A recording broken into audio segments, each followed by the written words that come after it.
which is, for the freshman, really good. She's going to have to keep the ball in the park against Utah. Gave up 3 home runs in her time against Utah. These two clubs were supposed to play here last night. We had 2 weather delays of over an hour long, and so they got pushed back to today. So this is their first action in our double elimination format here in the opening round. Malin to face Aaliyah Bellardi in the leadoff spot. Junior out of Lakewood, California. And a member of the all Pac-12 conference team. As you probably heard yesterday, we have microphones that can pick up some chatter with the umpires. Megan Rabin is behind the plate. Danny Bowman, Tracy Guest, and Tom Meyer on the bases.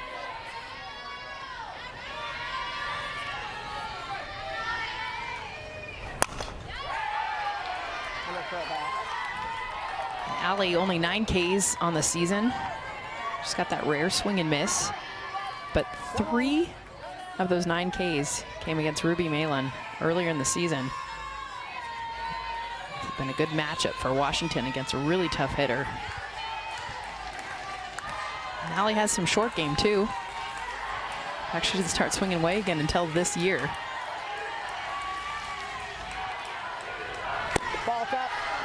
Oh, I love that, Jess. The adjustments. Don't always have to slap. Don't always have to hit when you're from that left side. It's funny because she came to Utah and she was only a hitter, and they're like, it's not really working out. You know, that humble freshman year, you know, you're struggling. Let's go to the short game. Taught her how to slap, and so that's what she did. Was only a slapper, completely eliminated hitting away, and then this year she's like, I want to bring it back. Yeah, high school to the Pac-12 is a bit of a leap with all the outstanding pitching on the West Coast. Well, and that's the beauty of being from the left side, because then you have something else to go to. She already has the speed, so it's kind of a no-brainer. And she was surprised she actually never really did much of a short game as far as slapping until she got to college. But now she's incorporated both, which is what made her numbers go up so high, 400 hitter.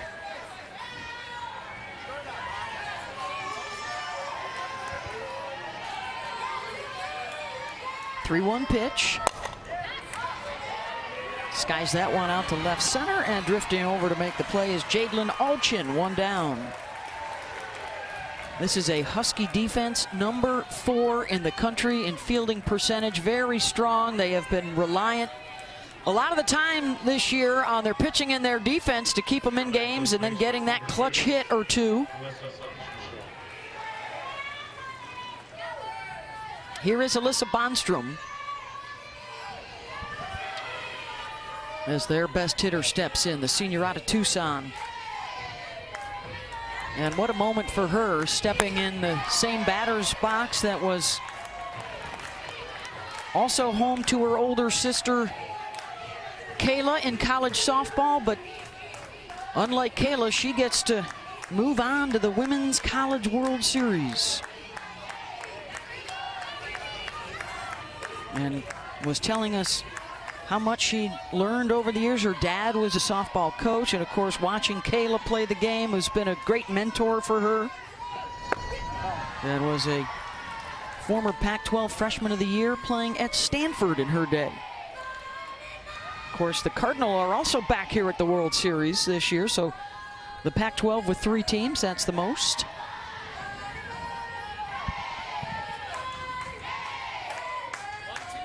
Impressive year for the Pac, considering even UCLA didn't even make it here, and they were the regular season champs.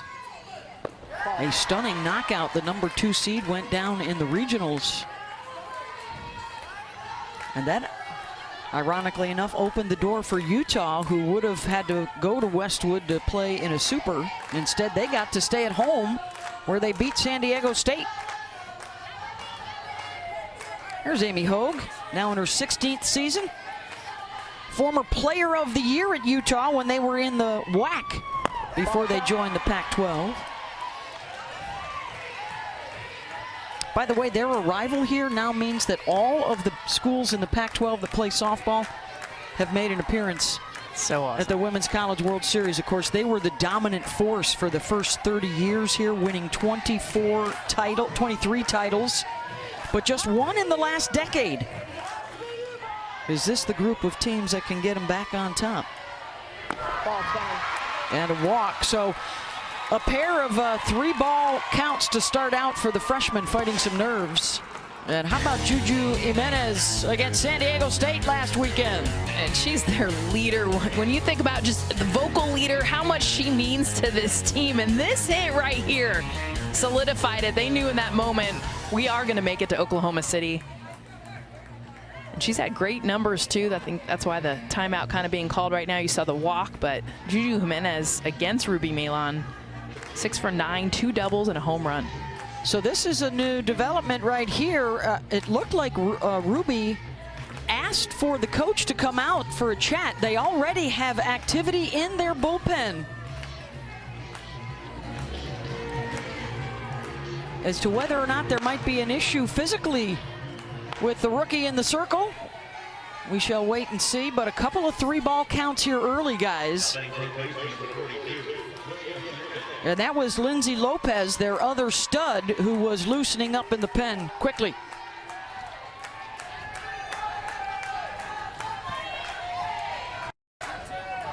And here is Jimenez. Twice an all Pac-12 performer after she transferred in from Michigan.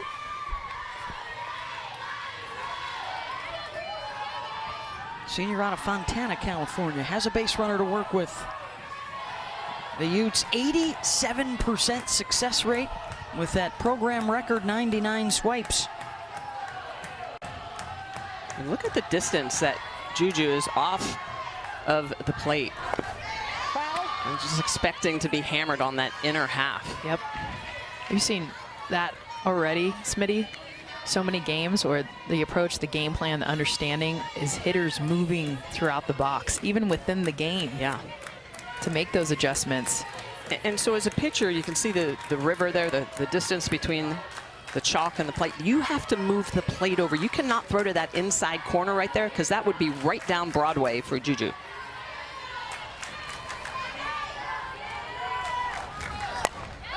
Boy, she did bring that one inside, but off the plate.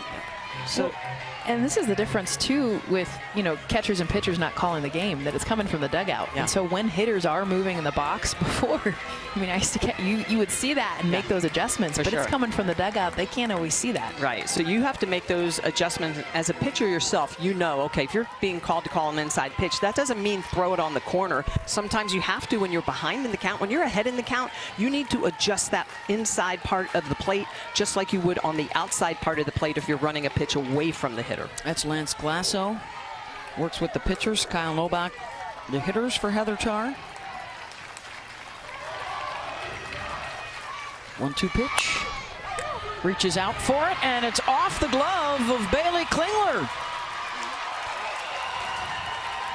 So what they've relied upon all year, strong pitching and strong defense, and a couple of oops already. Well, this pitch on the outer half, this is a curveball that just gets hammered the other way. And you could see by the footwork immediately that Klingler was going to have issues with that ball. The way she went back, her feet were close, and she was already turning to the side. Now, you do want to cause separation and rotate a little bit, but I think she needs to be a little bit lower to the ground, feet apart, a little bit more balanced. First error of the postseason. Yeah. Let's see how costly that might be. That should have been the third out. This is what they're known for, too. You got a freshman pitcher in the circle that gets a weaker ground out.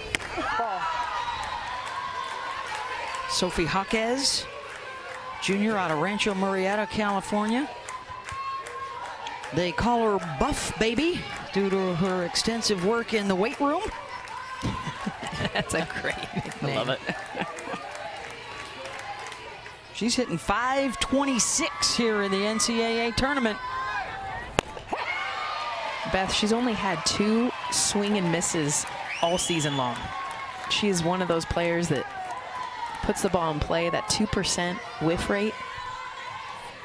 And that's why she has success in the NCAA tournament. You just saw it there. If you're putting the ball in play, you're putting pressure on defense.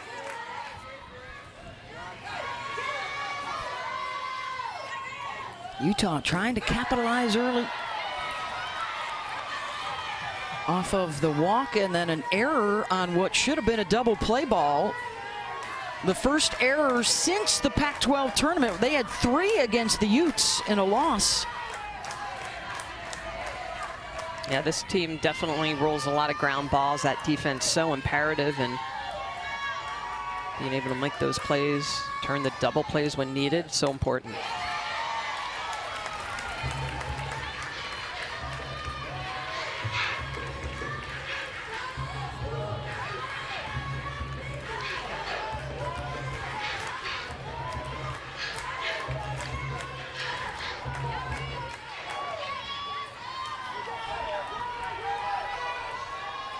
Malin trying to settle in.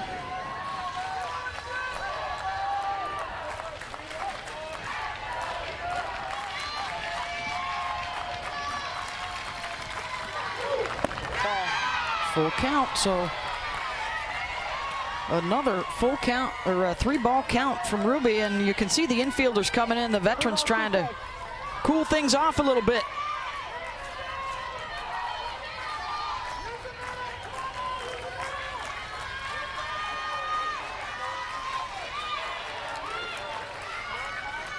Well, there's definitely something going on right now for Washington. As Malin calling out to the dugout, give me the pitch.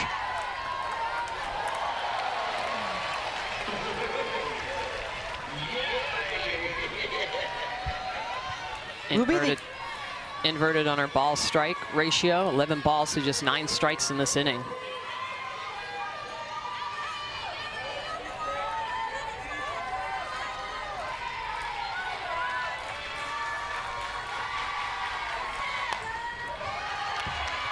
Fought off what looked like it was going to be ball 4.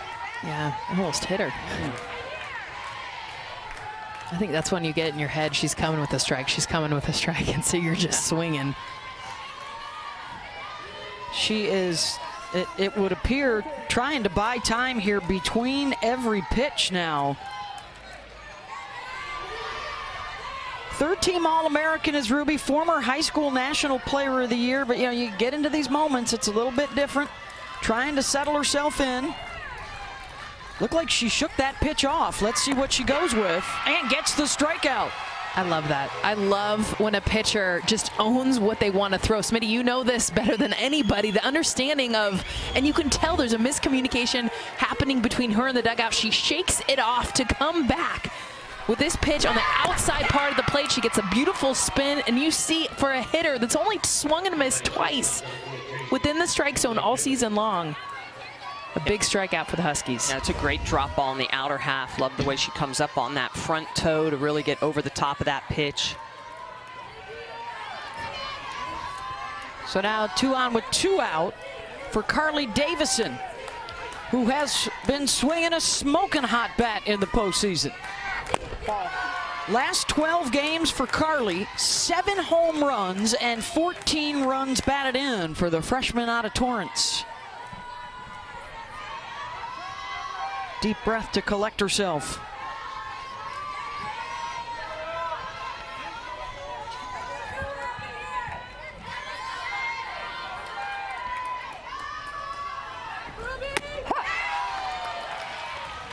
One and one. Again, a drop ball in the outer half, a little bit elevated, but well placed on the corner. And Utah, almost every one of their hitters off the plate, really looking for that inner half. Ruby will throw a little bit of curveball to expand the zone, but she's mostly north and south. Ground ball to short. Long throw across the way for Riley Holtorf, and she's got it. So a walk and then an error, and the Huskies settle in.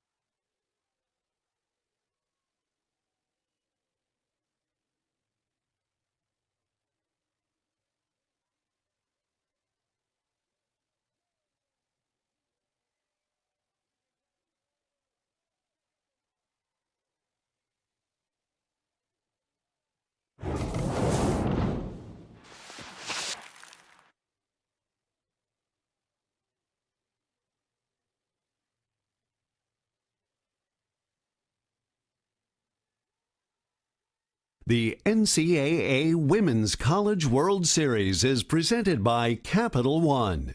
What's in your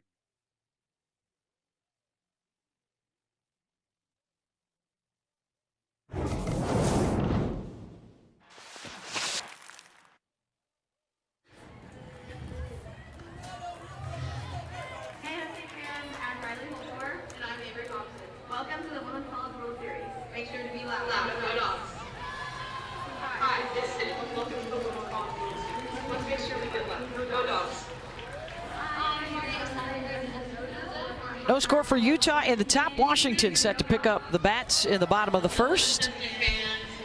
In support of Ruby Malin, here is the Capital One starting lineup for UW. And it features Madison Husky in that 3 spot, 471 batting average so far in the NCAA tournament. And Madison, one of a handful of seniors and fifth years that were here at the Women's College World Series in 2019, and thrilled to what they were talking about, start here and end here and see if they can get even further. They reached the semis as freshmen, looking for more as seniors. And they will face a familiar foe in Mariah Lopez, who just beat them in the Pac-12 tournament a couple weeks ago. The junior from Peoria, Arizona, will start for the 7th game in this postseason for Utah. Yeah, Mariah Lopez really has a lot of that lefty spin. She's going to expand the zone with a curveball. She'll also be able to throw that pitch inside to lefties and righties, but it's that changeup in any count that makes her so effective. It's an elite level mix and change of speeds, and when she is on with that off speed, she is just tough to hit because she blends those pitches so well together.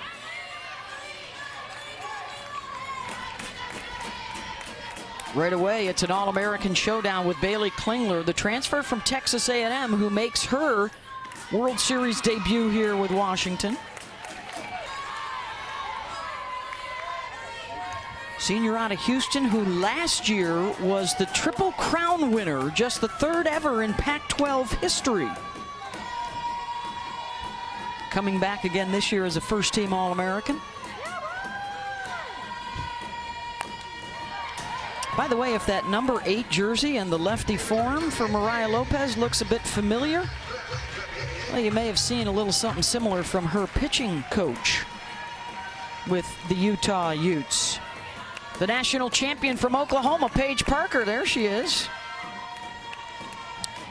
Couple of trophies. How about that? Elite lefty teaching another lefty, getting that spin, getting that curve stuff going. One of the best in the business. And Mariah in for a strike. Well, to see her come in on her own as a coach. Yeah. Because you know this, like, it's one thing to know it as a player, but then to teach it.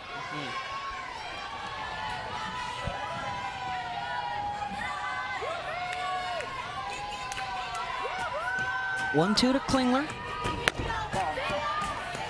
Starts out with that front foot way out on the chalk, almost outside the box.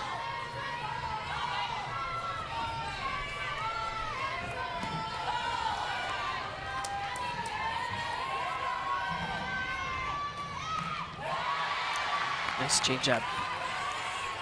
That's the pitch that she just throws so well. She blends with all of her other pitches. Previous pitch was a screwball. She was trying to expand the zone, going away from Klingler, and then she comes back with that off speed at 53 miles an hour. Oh, but Klingler got a piece, and she's 9 for 15 against Lopez. She's got a home run.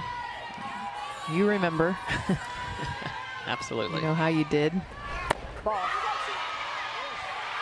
She was not able to hold up on the swing, and a called strike 3. Bailey thought she did.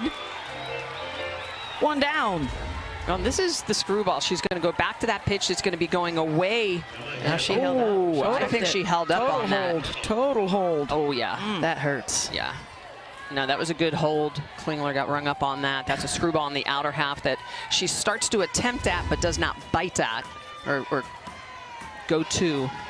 Yeah, that's a bad call. Yeah, that's a tough call. Good fortune for Lopez. And here's Sammy Reynolds. I do wish you could review that.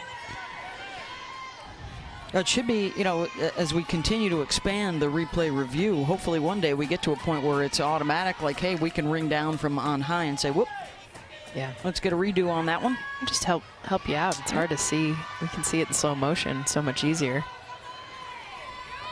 That's her first strikeout, too, since May 5th versus Kennedy. I mean, Klingler struck out 5 times all season. So that's why she's like, no, I know when I swing. That's why she really really happens. happens. Yeah.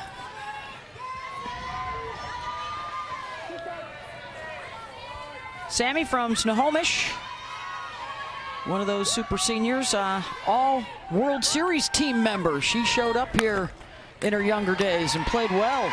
Grounds to second base. Bellardi's got it, 2 out.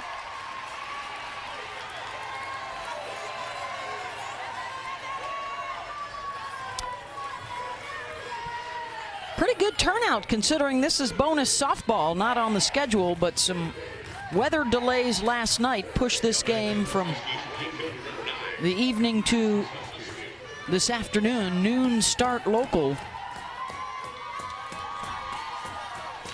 Madison Husky.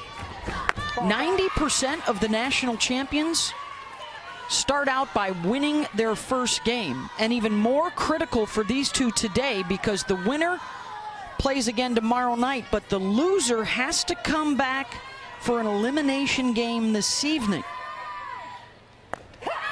against Oklahoma State, where you know there'll be a big crowd of Cowgirl fans from just down the road a pace, up the road in Stillwater.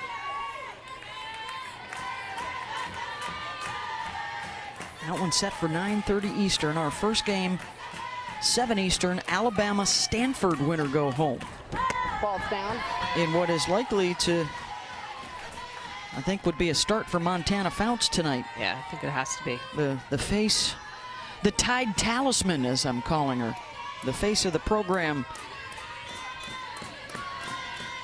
A chance to extend their season.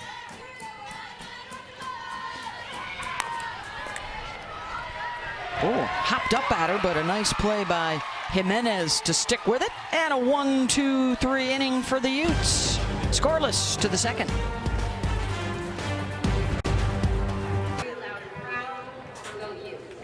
Welcome back to the Women's College World Series, a place that the University of Utah softball team has not been in 30 years. To get here, they had to do something a little bit different. So they decided to focus on this. Look at the distance from Salt Lake City, Utah to Oklahoma City. It is 1,176 miles. So in October, they started with their 1176 plan. The players told me we had to do something we've never done before, work harder than we ever have before. And it's been different. Our plan to get here was hard, but they believe that their ability to step over the line and do what was required, the unnecessary, undifficult things that they used to do. And there is DJ Gasso's dad, Jim Gasso, in the 1176 shirt. DJ Gasso, one of the primary pushers of this program. He's been here with his mom, Patty Gasso. He's seen that program at Oklahoma do what it takes, and bringing that infused enthusiasm to Utah to do a little something different. 1176, and they feel right at home here when they stepped onto the field all those miles later. Yeah, Jim, of course, his wife Patty here, his 2 boys here. JT with his mom, and DJ, the hitting coach here for Utah. So definitely in Oklahoma, a championship influence in the Utes dugout. Really cool, though, the 1176. So there are 1,410 seats at Dumke Stadium. So their workout program was 14 push-ups, 10 planks. They would do 15 wall balls for 15 times to the tournament. And then 19 inverted rows and 76 jump ropes. I know what we're doing between games. 1976 was the first year of the program. That's so cool. All information courtesy of our Hall of Fame reporter, Holly Rowe. Pass that along to us. Well, it's intentional, right? Every time you're doing a push-up, a sit-up, a jumping jack, whatever, you're thinking about the outcome, the end goal. You're hating your team's history. Why do we have these things? No. I'll do a plank. You guys split the other 9. Abby Dayton to lead things off. 6, 7, and 8 coming up. Abby's a 500 hitter in the postseason after she hit 381 during the regular season. Freshman out of Riverside. Of course, not just the players that were here prior that had to sort of change the way that they prepared and played with what DJ Gasso was trying to show them in terms of their hitting, but also these youngsters stepping right in and absorbing all that knowledge. Waves that out to left. Ooh, almost had Reynolds drifting. One down. Reynolds started to come in just a little bit, paused, and then went back. Good recovery. That's where the slap is sneaky, because she slaps this out, so you're thinking, oh, she's dunking it in. She ran into, she got lucky, but that's also athleticism. It's not easy to do, run in, run back, make that catch. That would have been a triple at least. Would love to be a fly on the wall, by the way, around the Gasso household. Jim's, sporting the T-shirt to support his son right here. Oh, Patty's. If you've been around the Gassos, they are a little bit competitive. A little bit. Just slightly. Slightly. Don't get in an Uno game with there's them. a time limit on that T-shirt. Then he's got to go back to the Crimson. Well, yeah, it's today. Oklahoma's not playing today, so.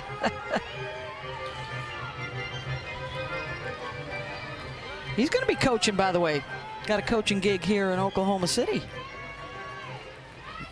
Former football guy, now into the softball. We bring everybody over. Mm-hmm. This is Haley Denning. Senior from Phoenix, having a career year. Look at Bailey Klingler and the defensive shift that they're doing. You do not see this. Klingler at second base is actually even with the pitcher Ruby. I mean, you do not see this ever, and this is just challenging the short game and the speed, the ridiculous speed of Haley Denning, because they can't throw her out if she hits it to second base at regular. And what this does is allows the first baseman to stay back. So she's not moving when she tries to catch the ball, find the bag, make the catch. Meanwhile, look at the center fielder in the usual spot, drifting to the left that you see often against the slappers, but that is a massive hole now over the second baseman's head. Wow. Into right center. Well, and when you're a hitter and you see the shift, probably a good chance everything's going to be outside. Haley Denning has 24, count them, 24 infield hits this season. I like that UW's thinking outside the box. Yep. This is, wow. I'm sorry, as a hitter, I would be, that's in your face. Let's check in with Holly. Well, guys, something to consider as you're talking about that defensive positioning and Abby Dayton trying to get that shot to fall. Utah's home field at Dumke Stadium is much larger than this. It is 235 to the center field. Down the lines, it's 220. And I noticed last week at the Super Regionals, Utah was so good at finding that grass, that extra space. So this is a little bit shorter field. Can they find the grass that they're so used to? I think it's a big part of the game plan today. And that's a good point, Holly, because the deeper the fences, the more room the outfielders have to cover. Wow. Oh, and Malin could have had that, and look at this. It's going to turn into a potential double. Oh, my goodness. Are you kidding me? That could not have possibly gone worse for Washington after they appeared to shift into the right position. Yeah, but how about the speed of Haley Denning? I mean, you've got Huskies in your grill, in your face, and look at her finding that hop. Yes, Ruby Malin maybe, yes, could have gotten that, but this is like 10-mile-an-hour exit velocity, and it's what a double because of her reading, understanding, and getting into second base. That is incredible. And this is Utah softball. This is what they do.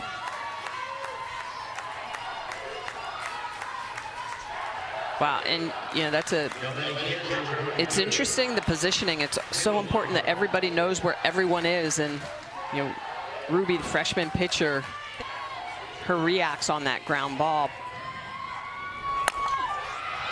Lundberg opposite way, and that'll drop in, and Denning will motor around third. The throw comes into second, and a run scores as Lundberg slides in safely to give Utah the lead. Couple doubles in a row.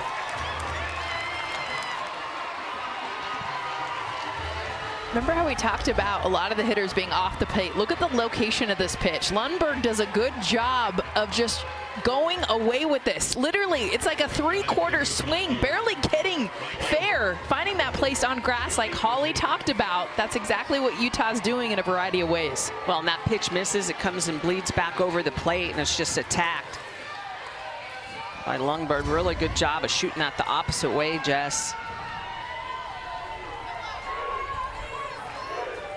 And that is how Haley Denning. Utah generates runs right there. I mean, with a new school record, by the way, for doubles now, with back-to-back from Denning and Lundberg. we have never seen that here before. To be able to see the slap utilized the way that Haley Denning and literally manufacturing that run, you give so much credit to Lundberg, to finding grass, to getting her in, but the fact that Haley Denning was standing on second base on a weak ground ball to manufacture at, so impressive.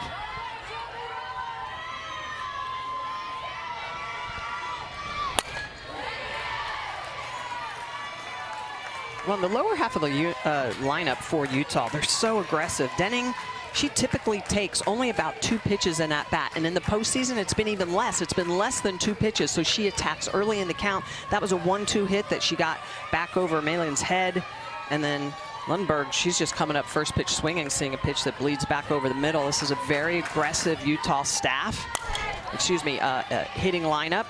And one of the things I look at that's interesting, they have a .332 batting average. Their on-base percentage, just .388. They only had 121 walks coming in. So what that tells me, the squeeze or the small difference between the batting average and on-base is that they don't go deep into counts. No. They don't walk a lot. They're early. They attack early. They're looking for pitches that pitchers want to throw to get ahead, and they attack those. And they're also good at hitting with 2 strikes. Amy Hogue, the head coach who played here twice at the World Series in her Utah days. Espinoza checks the runner, fires to first, 2 down. Holly? Well, that speed from Haley Denning producing that early run for the University of Utah. Amy Hogue said she recruited Haley Denning when she was watching her in high school, and she saw her steal home from third on a wild pitch that only went about 10 feet. She said, I knew then she was fearless and fast, and I wanted her. Well, speed never slumps, and when you have speed in your lineup, it just opens it up to all the different tools, all the different things that you can do, put pressure on a defense, a very good defense that Washington has.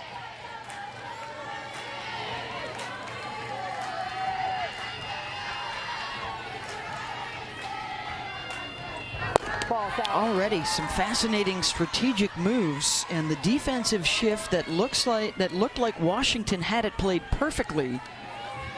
And then a decision perhaps by Ruby Malin. Did she let it go? Did she not? Thinking that the defender was right there behind her to make the play. Definitely let it go because she went to reach and stopped.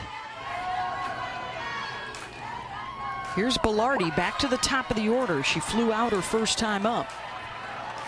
Hitting .500 in the postseason with runners in scoring position.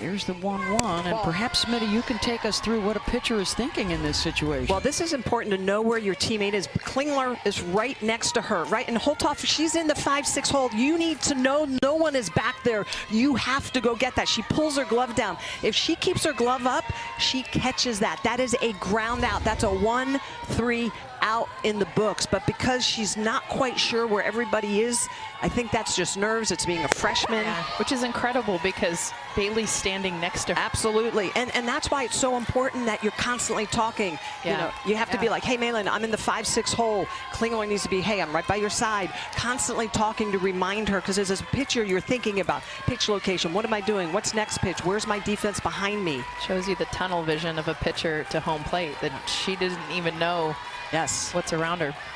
Well, important right here to limit it to just the 1 run. And try and take care of Belardi, because Bonstrom, with that big bat, is on deck.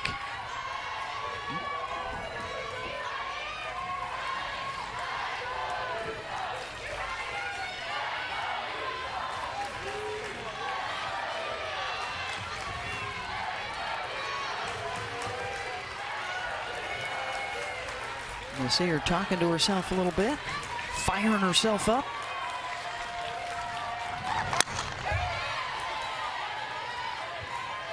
Utah does such a good job of protecting the zone.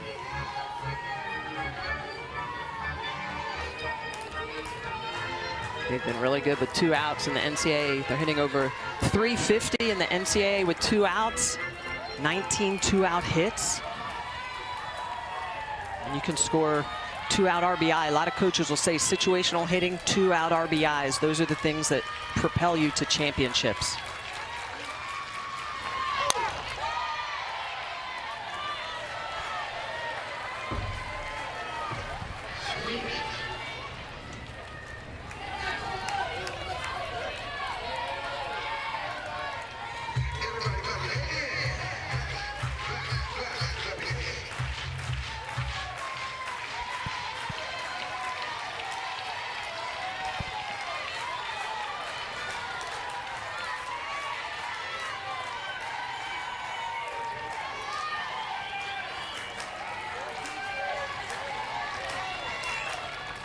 Full count to Bellardi.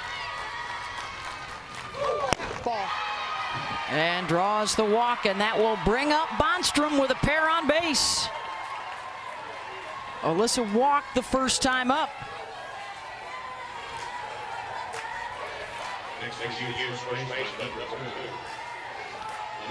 And last at bat, too, Ruby was kind of afraid to get over the zone. She remembers her numbers. She has 2 home runs this season against Malin. Yeah, she hit one off of her in the Pac-12 semis, and you saw the nugget right there, the all-time RBI leader in Utah history stepping up. See what pitch Bonstrom is hunting. She talked about it for the tournament. Ball, foul. She said, if I'm hunting inside, she's like, I'm going to sell out. I am just going to go for that inside. If I'm hunting outside, I'm going to let it travel. Taking that outside pitch, I think she's hunting inside right now. See if they go there. Does Washington think the same thing? They've hardly thrown her a strike.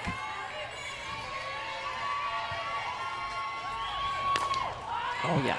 Golfs that foul territory and over by the fence, and making a leap for it is Sammy Reynolds. And a smile from Sammy. Jumped too soon, but made the play anyway. And they do limit the damage to 1, but Utah setting a new school record for doubles, so of course you're going to go back-to-back with those. One the short way and the speed, another rip down the line, and a 1-0 Utah lead.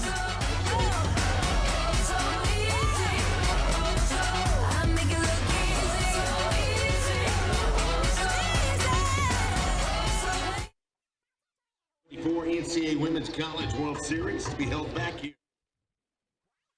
May the June 7th next year. Download the NCAA Women's College World Series app to enter.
What a bittersweet, beautiful moment for Heather Tarr to bring her team back here to the Women's College World Series. It's been a while. She hasn't been here since 2019, and it's hard because the last time she was here, her parents were both here. Vic has been one of her biggest cheerleaders throughout her entire life, but he was the one always in the stands cheering and leading the cheers, and Vic passed away, as well as her mom, Artie. So this is the first time she's been here without her parents here cheering her on. So I wanted to make sure we keep Vic's spirit alive.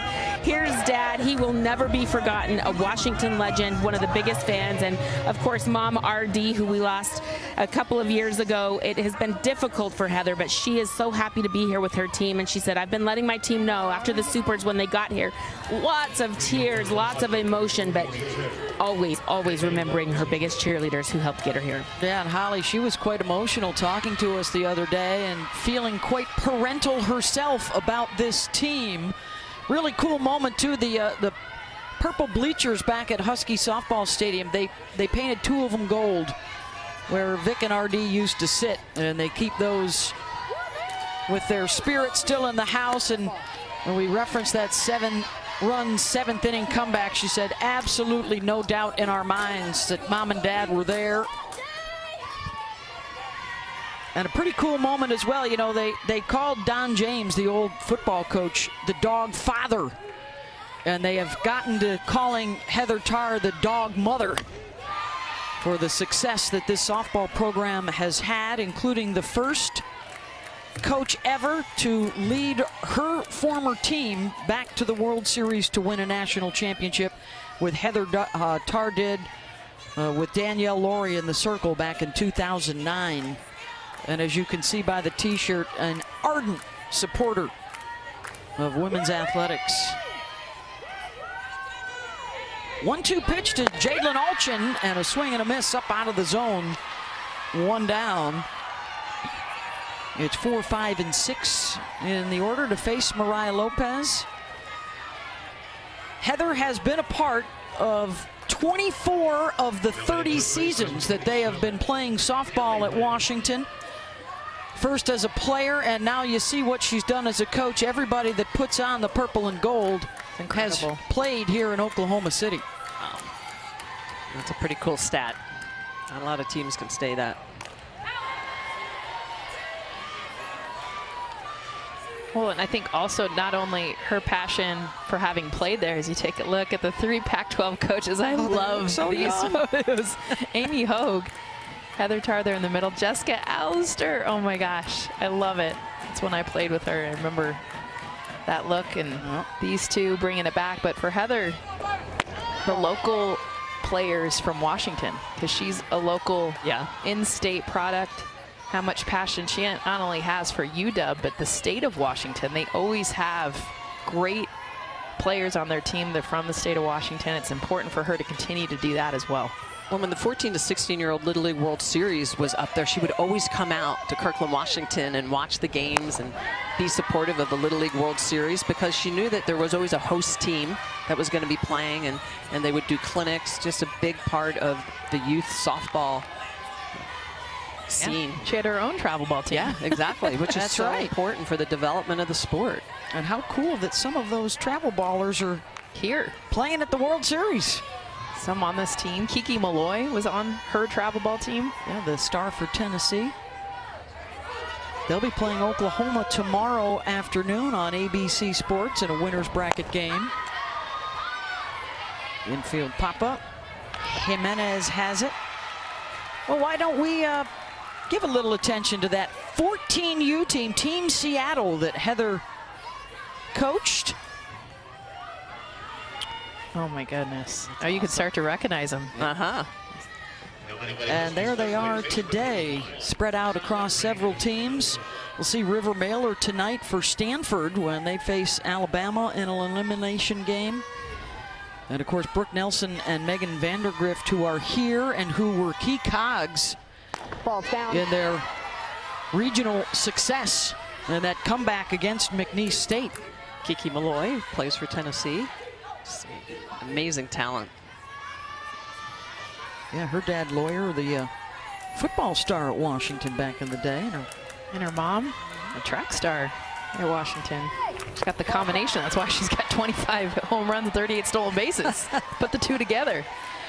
Here's Silent Rain Espinosa, the senior from Alpine, California, another player who started out her career going to the World Series and has really developed into one of the leaders on this year's team. 352 for Silent Rain in this NCAA tournament. Grew up on the Viejas Reservation. Mom Mackenzie, her father Graybuck. Just such a unique story. You know, sitting and listening to her talk to us about how many young Native American girls have started to play the sport of softball because of what she's done. Down in the San Diego area where she grew up playing on fields that were named after her great-grandfather. Daniel Espinosa. And now here at the World Series and a base runner.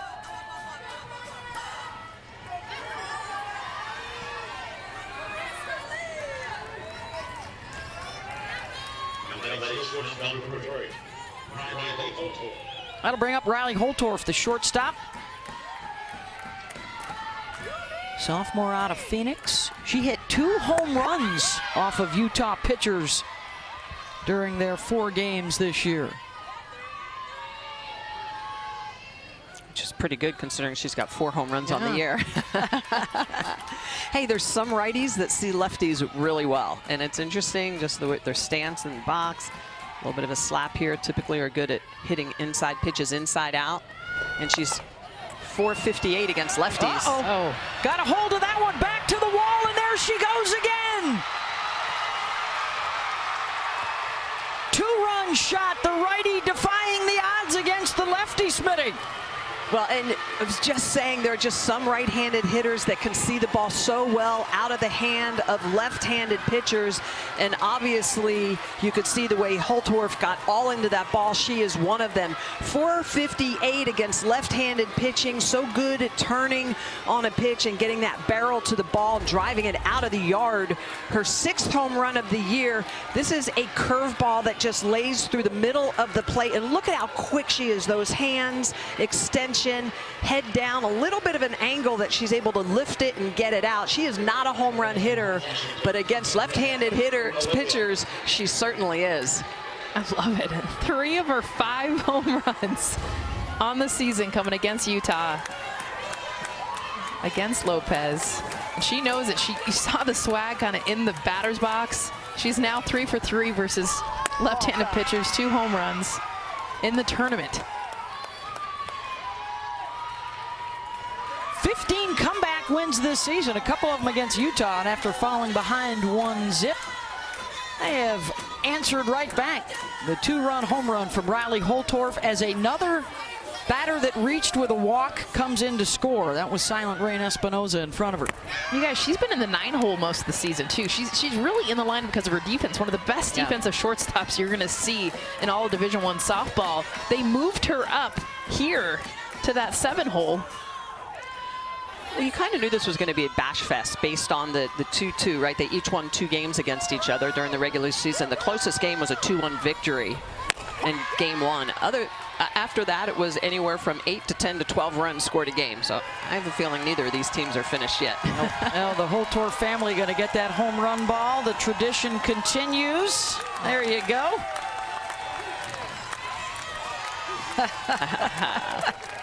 Love it.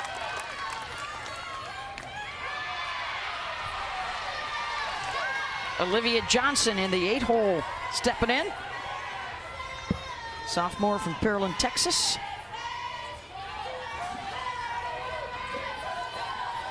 Has been a DP this year, has done some catching this year.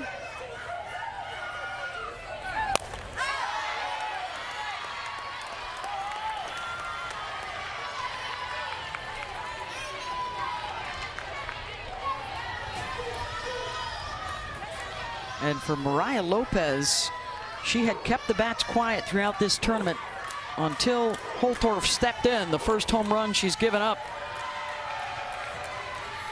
Yeah, she's done a good job of limiting the extra base hits. That's in 34 innings of work, by the way. She has really been their workhorse in this postseason. starting every game for them. Her ERA has actually almost dropped in half in the postseason from what it was in the regular.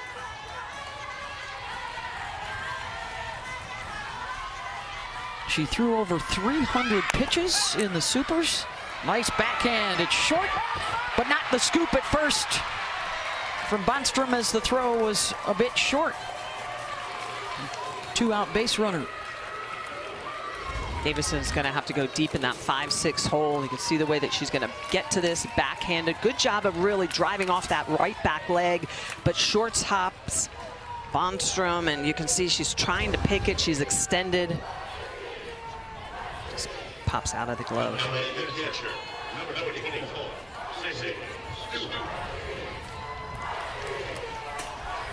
Should be an E6 here. Let's see. Is Heather Tarr considering a pinch runner possibly? Score that one in E6. Hey, this week on Sunday Night Baseball, it's the Yankees and the Dodgers going coast to coast, 7 Eastern on ESPN. Coverage will get underway at 6 with baseball tonight. Sunday Night Countdown, and it will indeed be a pinch runner here. Brooklyn Carter, made famous in this NCAA tournament for stealing home to get Washington a run. And she is out there running for Johnson. Yeah, she'll be stealing. There's speed, and then there's Brooklyn Carter. This is what she did. Also softball smarts. You're talking back to stealing home. This was a delayed steal, so watch her just read and not even get a huge lead off. You see her kind of there, and just see on the throw back with the speed to come in and steal. A lot of times when you see a delayed steal, it's because it's a lob throw. They're not paying attention. No, Brooklyn Carter's like, I'm going to just straight up steal. And she did. 27 for 29, good for 93% during the season. Sydney Stewart in the 9 spot. Kendall Lundberg behind the dish gives her the stare down.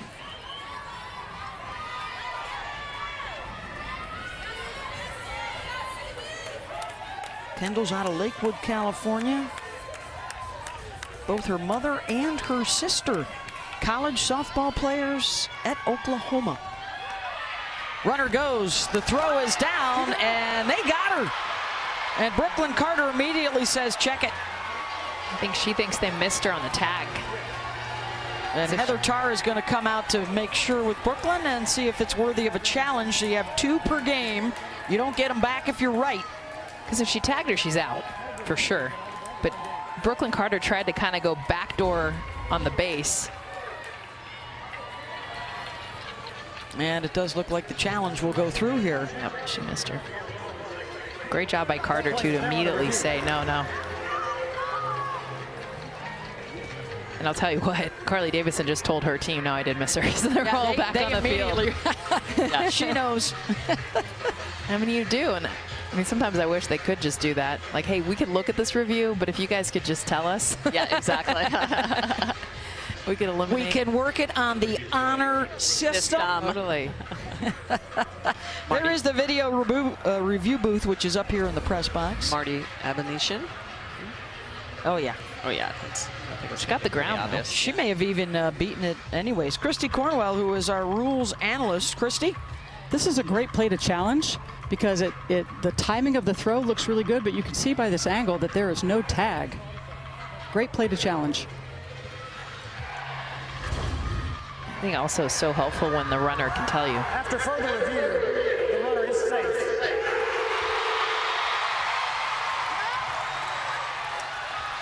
Good challenge. 4 for 4 now in stolen bases for Brooklyn Carter here in the NCAA tournament. Now she gets into scoring position as well for Sydney Stewart. Carter finished behind Denning in Pac-10 steals this year. And the count will go back to 1-1 here to Sydney. In the 9 spot in the lineup, can she pass the bat or bring the run in?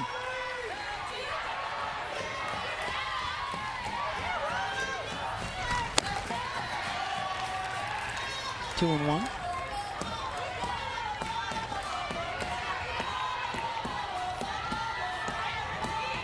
big right here for Lundberg to make sure that she doesn't give Carter third base with anything that might scooch by her. Boy, and all this with 2 outs. 2-out walk to Espinoza started all this. And Lopez gets her to pop it up. Bonstrom by the bag, makes the catch, and that'll end the inning. But Riley Holtorf doing the damage to get UW in front. Riley Holtorf, beautiful job going down, head down on the barrel. They were down 1-0 to start this inning. Now they're up 2-1 thanks to this shortstop and her mighty power against the lefties.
He's got the look. Welcome back to the NCAA Women's College World Series presented by Capital One, our final opening round game of the year. And we started things off with Tennessee blasting their way past Alabama. Riley West and Jamison Brockenbrough hitting home runs in a 10-5 win over the Tide. They are now set for a showdown with Oklahoma in the winner's bracket. Jordy Ball shut out the Card 2-0 for their 49th consecutive win. And then on the other side of the bracket, Kat Sandercock, an 8-0 shutout victory. They run-ruled Oklahoma State. Michaela Edenfield and Kaylee Mudge. There it is, the smash and the smooch. And so they are into the winner's bracket on this side. So the winner of this one would face the Seminoles on Saturday evening. The loser of this one has to come back later tonight, and there you see it off of our scorebug, to face Oklahoma State. So it's possibly, unfortunately for one of these two schools, because of the weather issues yesterday, that they only get 2 games here and it's only 1 day of play. Because the loser here must win tonight to stick around.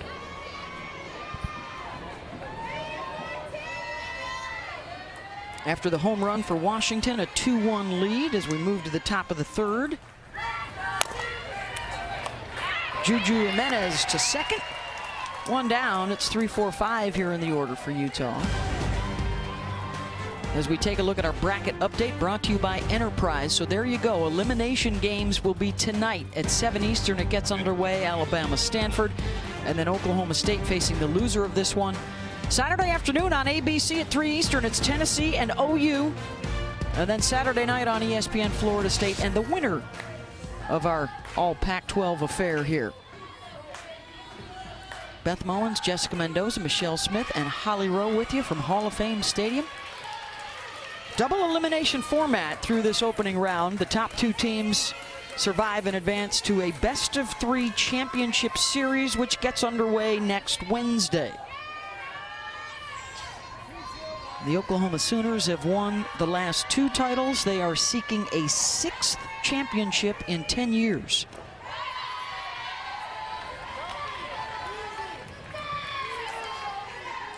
And they're also chasing history with a 57-1 record now.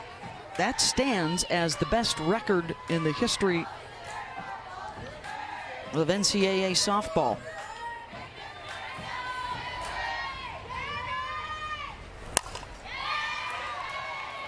Sophie Jaquez.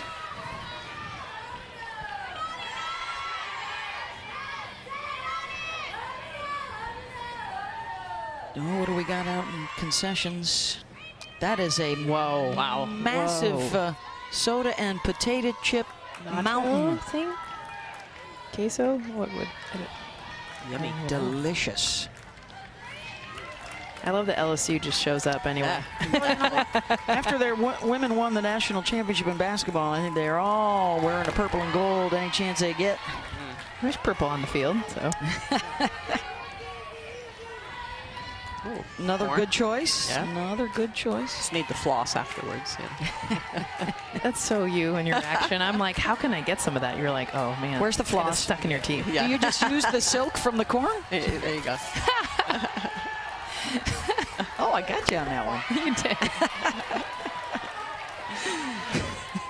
Well, I don't know. Sometimes that gets stuck in your teeth too. See, there we go. Look at, there's a combination of both corn and dogs. On a stick. On a stick.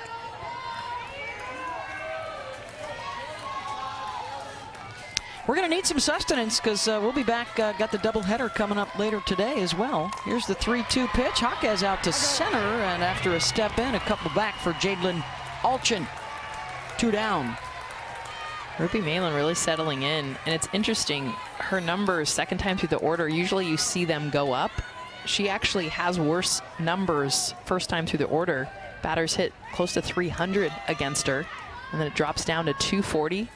And you saw that in that first inning. You know, a lot of confusion. You could see the adrenaline flowing, some timeouts, shaking off pitches, and now she's definitely settled in here in the third.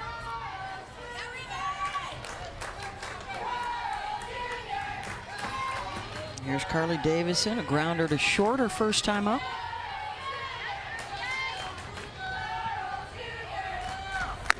I love the reminder, too, from Heather Tarr, you know, when she was talking about Ruby. Sometimes the youngsters come in and they want to take over the world and they want to take on every responsibility with everything they throw. And she said, just win the pitch.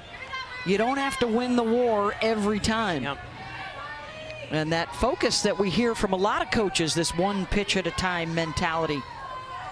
Well, because when you're stressed, it's easy for your mind to spin out of control. You start worrying about things that aren't even going to happen. You start worrying about the batter on deck and the batter in the hole when you just need to focus on the one pitch that you're throwing to the batter in the box. And sometimes we say, what's the most important pitch in softball? It's the next pitch coming. And for young pitchers, that's all you need to focus on. Rip it off your fingertips, grip it and rip it, throw it.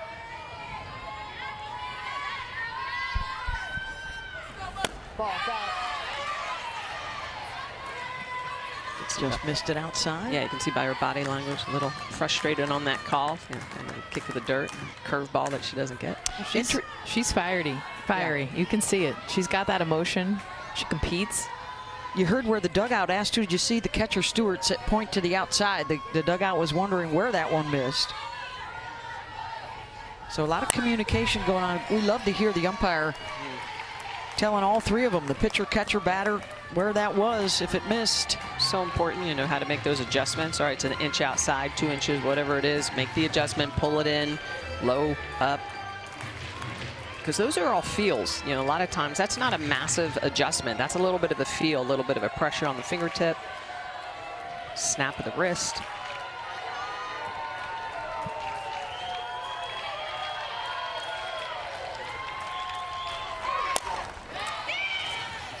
Foul ball.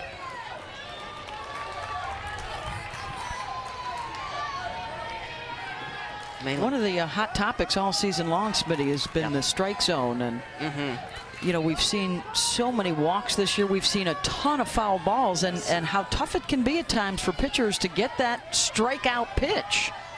Trying to find the out pitch. And, you know, when the strike zone is smaller and you have to bring the ball through the zone or on the edges of the zone, there's more opportunity for contact to be made. And so that's what we see. Foul ball, ground ball, pop up, you know, foul ball to the back of the net. Also, with the introduction of so much more film study and so many more analytics for the pitchers and the hitters to glam onto and try and digest.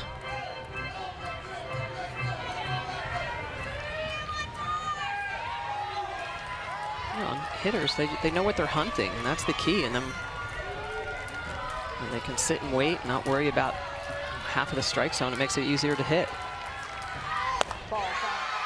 I always go back to, you know, UCLA and Arizona combined for 20 national championships. And, you know, the great Arizona coach Mike Candrea, when we asked him, how come you guys don't win it every year anymore? And he's like, well, one of the huge things is you guys on television, thanks a lot for putting all the games on everywhere. There's no more secrets. Everybody knows everybody. The familiarity is there. You can scout everything.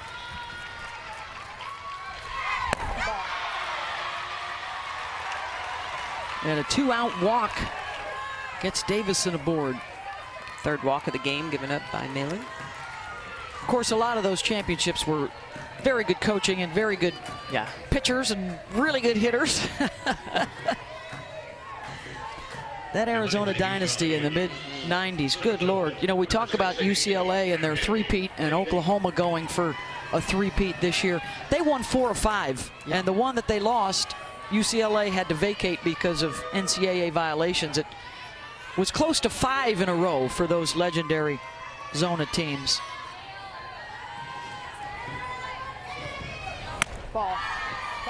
And that was on the heels of that UCLA three-peat, the great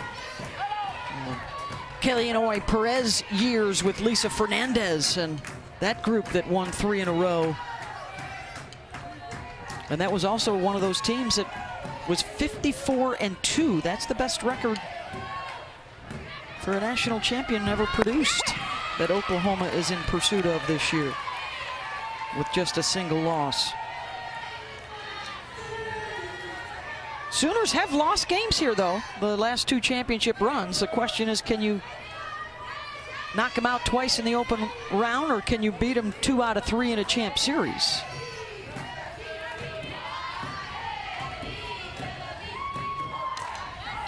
Abby Dayton pops it up. Holtorf calls for it. And side is retired. A walk and a runner left on. We got a 1-run ball game. Huskies in front.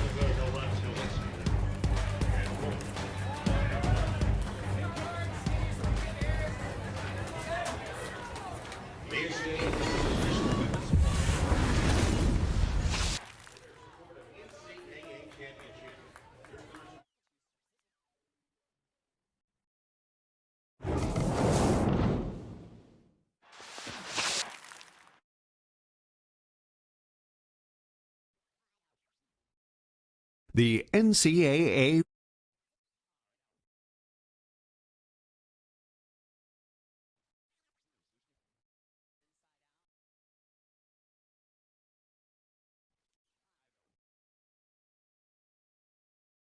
Megan's always been there for you. You owe her. If you don't make this right for her, Luke, I swear to God. Hold on. I've known Megan her whole life. You've known her for like 5.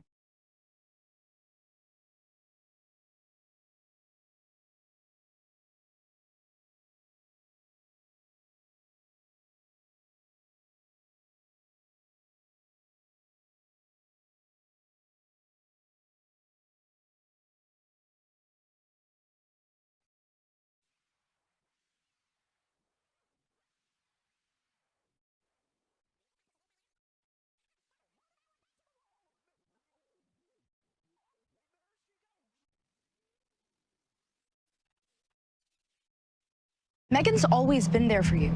You owe her. If you don't make this right for her, Luke, I swear to God. Hold on. I've known Megan her whole life. You've known her for like 5 minutes. Okay, this is our town. You're just a tourist. Back up. What are you guys doing? Like, we need more attention. Stop. Luke, give me a hand. Now you won't want to miss the big reveal in Freeform's hit show Cruel Summer, with a new season premiering Monday at 9 Eastern on Hulu. Look from around the outfield here at Hall of Fame Stadium. Opening round action in our double elimination format. Washington with the lead over Utah 2-1, a game that was supposed to be played last night, but due to weather delays got pushed back to today. So the winner here plays tomorrow night. The loser has to come back this evening to face Oklahoma State in a knockout game. Utah took the lead in the top of the second. Back-to-back doubles for Denning and Lundberg, and then Washington grabbed the lead in the bottom of the second with Riley Holtorf's 2-run home run. And now the Huskies swing it back around to the top, and Bailey Klingler, who struck out her first time up, she questioned the call since it was only her 6th strikeout of the season. And it appeared that she was right and did check on her swing, but was called out.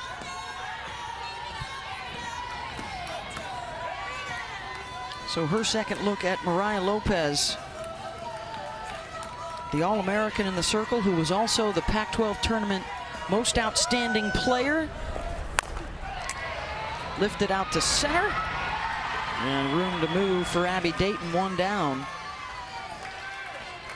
Lopez picked up a win over Washington in the semis, and then that stunner in the final where they knocked out UCLA to win the first ever Pac-12 tournament down in Tucson. And that was the real springboard. They went 11-1 in the month of May. Mariah herself was 8-1 in the circle. Well, Beth, and to your point, if you look, over the last 8 to 10 games, I mean, they've been battles. They have been high-scoring affairs where their pitchers give up runs, but their offense puts runs up on the board, and a lot on the line, a lot of pressure back and forth. That's what this time of year is about.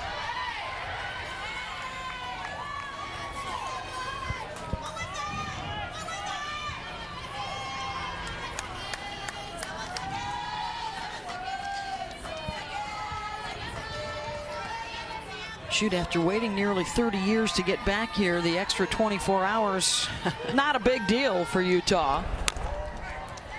And to be able to celebrate at home was really cool for this program, led by one of their own, who had played on their last World Series team in 1994. Last year, they were a 500 team, and the NCAA said no thank you. They were one of the first teams out of the field.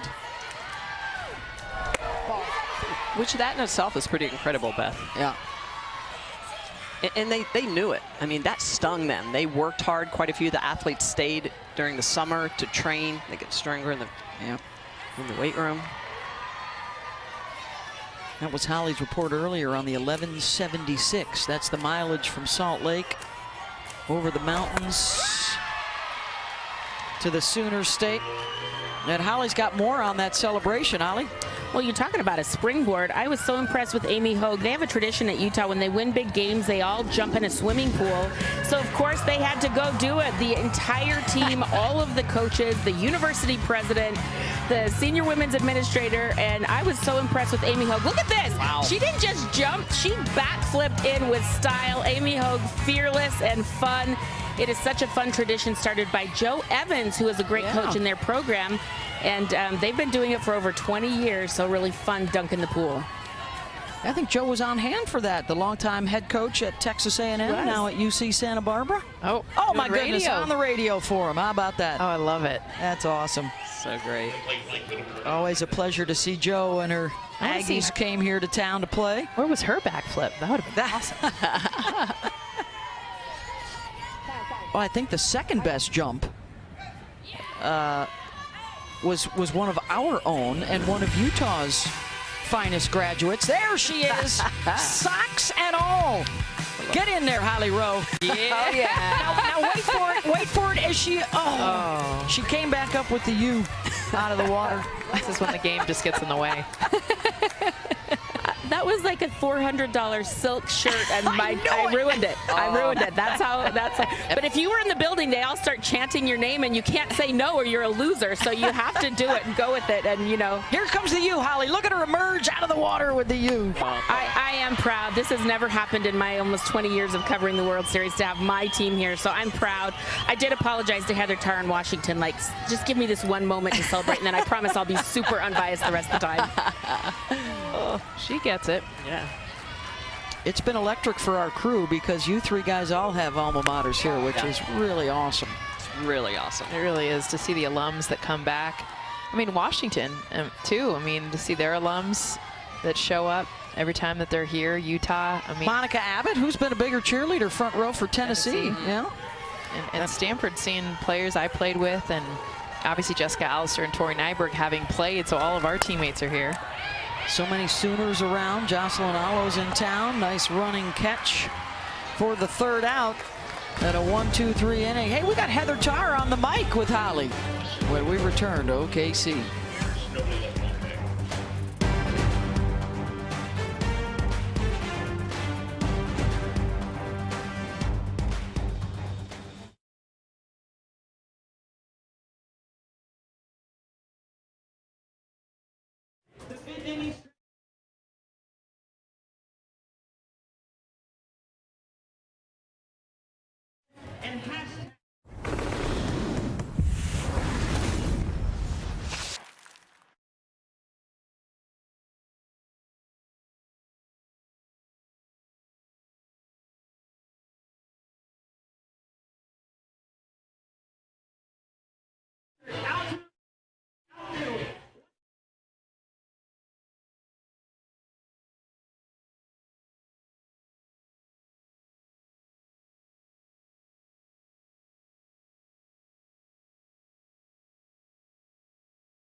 All right, who's it going to be? 25 seconds remaining. All right, who's it going to be? London and Kaylee or Jalen and Grace? Jalen and Grace has 4. Welcome back to the Women's College World Series presented by Capital One. Here with Huskies head coach Heather Tarr. And Coach, you have a freshman in the circle. This is her first time on this stage. What did you see from her early, and how has she settled in? Yeah, I mean, it's a big thing. These guys have been here as young kids and watched this, and sometimes they get tight and make it bigger than it is, but she's settling in pretty nicely. Yeah, she used to drive from Nebraska to sit in the stands, so that makes sense. Tell me a little bit about Riley Holtorf. She's got 3 home runs off Mariah Lopez. Why is she so good in that matchup? Yeah, I just think, we played Utah late in the season. I think this time Riley's gotten better and better throughout this season, and regardless of who she's hitting off of, she's been really good for us. Thank you, Coach. Yeah, go Dogs. Yeah, Riley Holtorf in the bottom of the second, a 2-run shot to get him the lead. Yeah, beautiful job, by the way, of adjustment even within this at bat. Look at the sidestep that she went to. Hadn't done it earlier in that at bat. You gotta love that. Making those adjustments, she has a lot of confidence against lefties. Yeah, and Jess, that's an inside curveball that the lefty Lopez is trying to throw her. So by moving to the front of the box, by sidestepping and moving up, she's attacking that pitch before it still really starts to run into her. So just a great adjustment, really looking for that inside pitch, knowing where she wants to contact and attack that ball. Wow. Great mid-bat adjustments. All right, so back to 7-8-9 Haley Denning, and here is that strange alignment, the shift for the second baseman, Bailey Klingler. Denning on her first time up was able to chop one over the head of the pitcher, Ruby Malin, who let it go thinking there must be a defender behind her. There wasn't. Denning got to second and then came in on the RBI double from Kendall Lundberg. This is such great television because, like, you just want to watch. Where does she hit it? Where does she place it now? How do they defend her? This is so different from anything we have seen. And I love it. Like, I can't take my eyes off because it is definitely, as a left-handed batter, that is in your grill.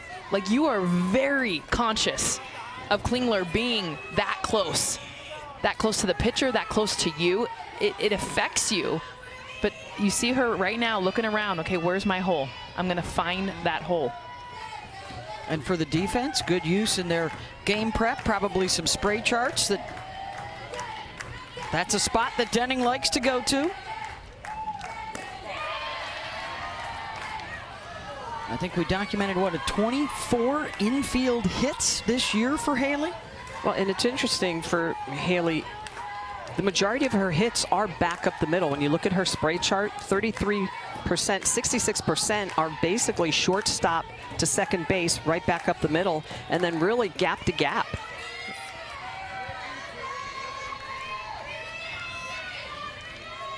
That right now is the biggest hole in the infield.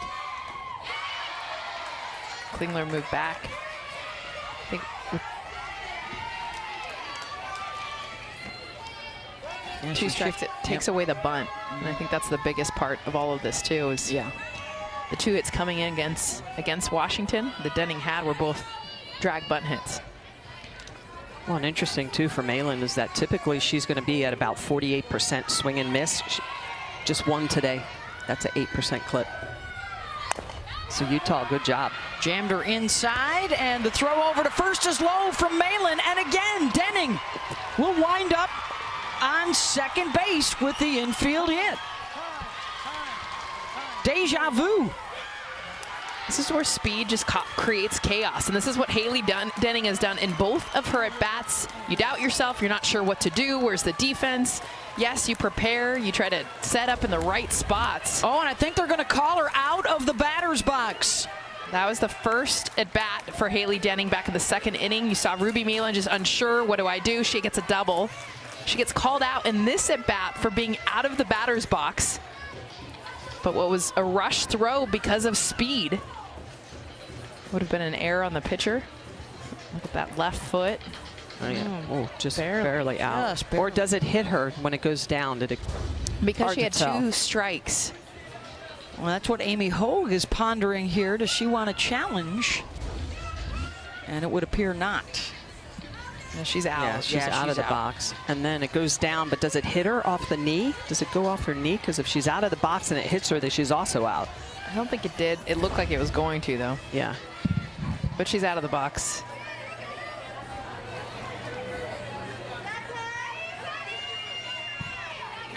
Well, these 2 at-bats, just the short game conversation in a nutshell there, and what you can do by hitting it just a very short way, so long as you're in that box. Our rules analyst, Christy Cornwell. Yeah, so that was a good call, actually, by the second base umpire. That's his call. And once she's called out for out of the box, anything that happens after that doesn't really happen. So she's just out for being out of the box. Great call by the crew. Thank you, Christy. That's Robbie Guest.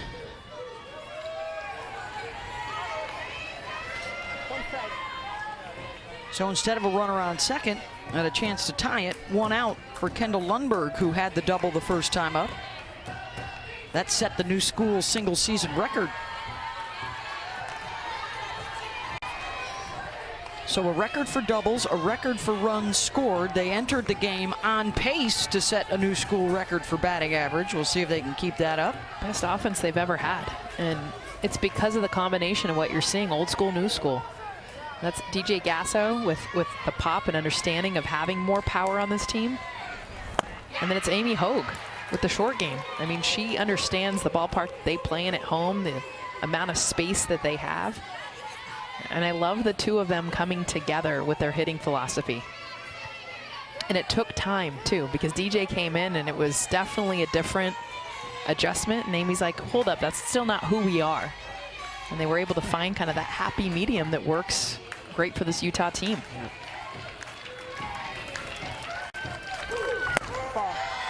1-2 is away.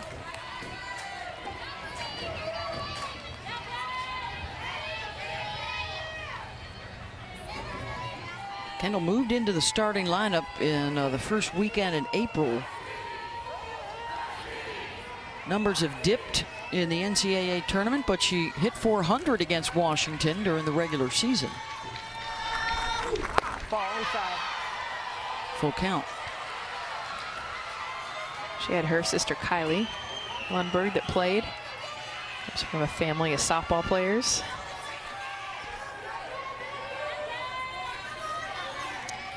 Malin walked a couple in the first 2 innings and then settled in. After the early bullpen work for Lindsay Lopez, no activity since that first inning. This is her 5th full count already. And now her 3rd walk. Check that 4th walk.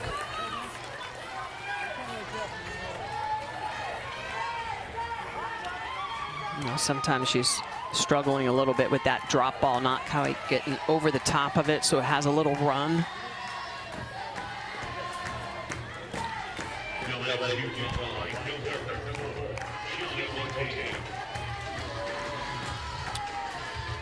Well, and now Lance Glasso will come out to talk, and is he going to take the softball from Ruby, or was that just a handshake there? Took the ball. Took the ball. So, pitching change on the way for Washington with a 2-1 lead.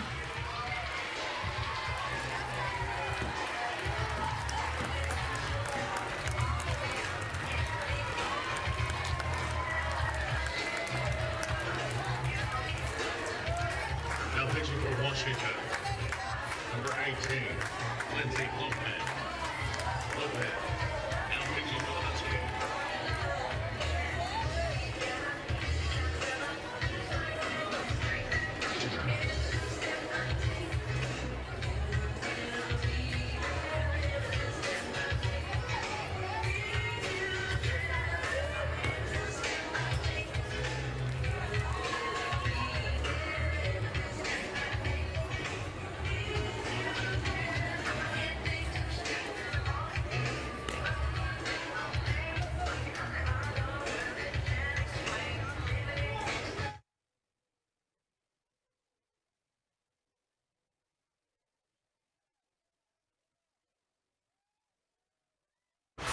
Game 3 for the national championship. Holman laces that one to left, Giving the Sooners separation.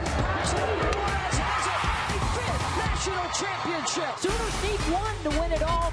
Hansen gets a hold of it. Way back and gone. The grounder to Jennings. Over to first.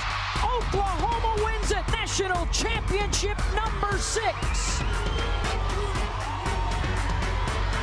Last 2 trophies down in Norman, Oklahoma. Can they make it 3 straight, or is it somebody else that will break through when our Women's College World Series Championship Series begins on Wednesday at 8 Eastern on ESPN? Best 2 out of 3. The 18th season here at the World Series now, since Michigan won the very first one back in 2005. That started a shift of softball excitement from the West Coast to spread it east of the Mississippi for the first time, and that was around that time as well that the folks in the Southeastern Conference started to crank it up. And in recent years, the ACC has also elevated their status in softball.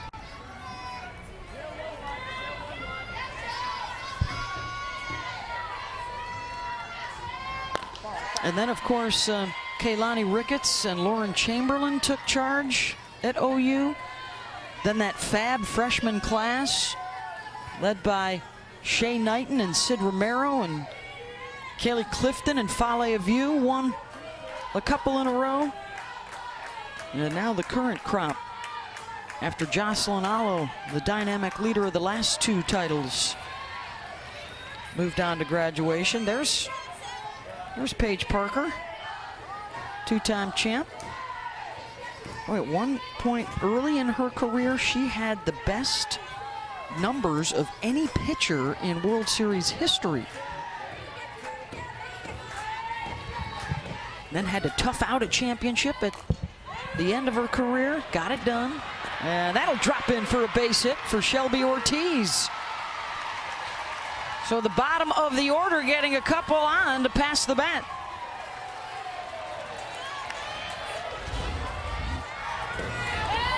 Ortiz going to get a pitch on the outer half and just drop this in no man's land.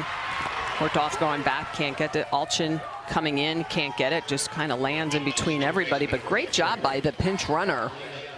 That's Jordan Gasper. Yeah, Gasper to get to second, because as a runner, you're not sure, is that going to be caught? You can't get too far off first base. She sees it hit and immediately in hard to second to make sure that she's not forced out.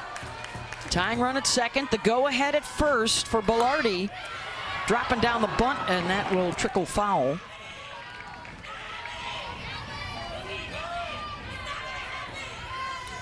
Well, you talked about it early on, Jess. They love playing a little small ball, putting some pressure on with their short gamers. Well, and Allie kind of encompasses, when we talked about Amy Hogue and DJ Gasso, Allie's both. Because you saw her just try to lay down the drag bunt. She can go to the short game and slap, but she's got some pop too. Clips the corner, 0-2. Lopez really working that curveball. She can expand the zone. If she gets called out there, I would stay out there. Absolutely. A tough pitch to hit left on left. Yeah, and she puts it on the corner, gets the call, so there's no reason not to just move that another 2 to 3 inches off the plate. See if she can't get the swing and miss, the bite, the call. Oh, strike 3. 2 down. Come back in with the off speed though. There you go. Because you see that as a hitter. And you're thinking that's going to be hard and in, and so your hips fly. Watch her hips just totally open up. Instead, nope, pull that string 54 miles an hour. That's why I think the toughest pitch in sport is when you come inside with off speed, because as a hitter, you explode. And you don't realize that pitch is actually a lot slower. Only her second whiff versus a left-handed pitcher this season for Belardi. And her first strikeout. That's a rare strikeout. So now it's Alyssa Bondstrom.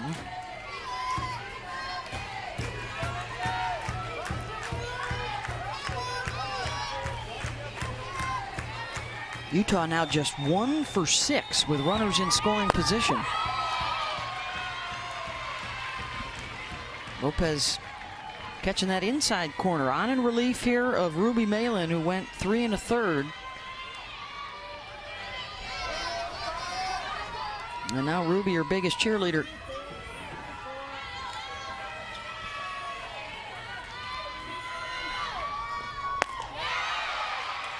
Lateral chase. Oh, wow. That's just got great movement. That's a rise ball, but it's almost coming at your front shoulder as a lefty, so it looks like it's just going to come in and hit you, and then it starts to bend into the zone as it creeps up, rises up. That's why the advantage left on left is so big. Multiple planes, movement.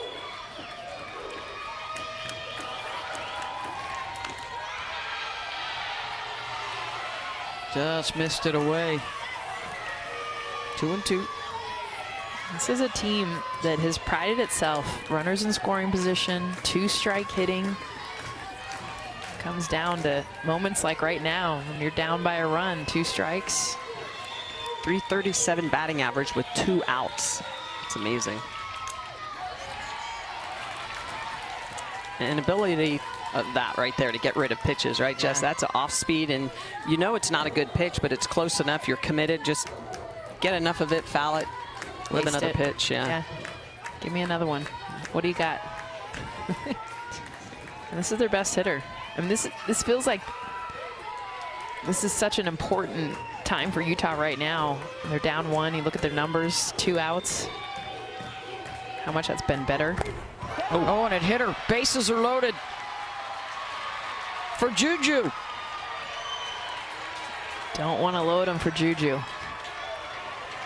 She hit a grand slam in the Supers against San Diego State. And she's got him jacked right here.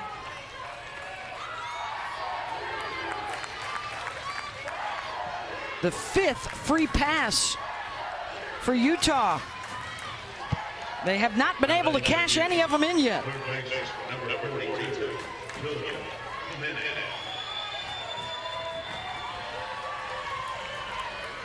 Four hits this year for Juju with the bases loaded. 3 of them have left the building.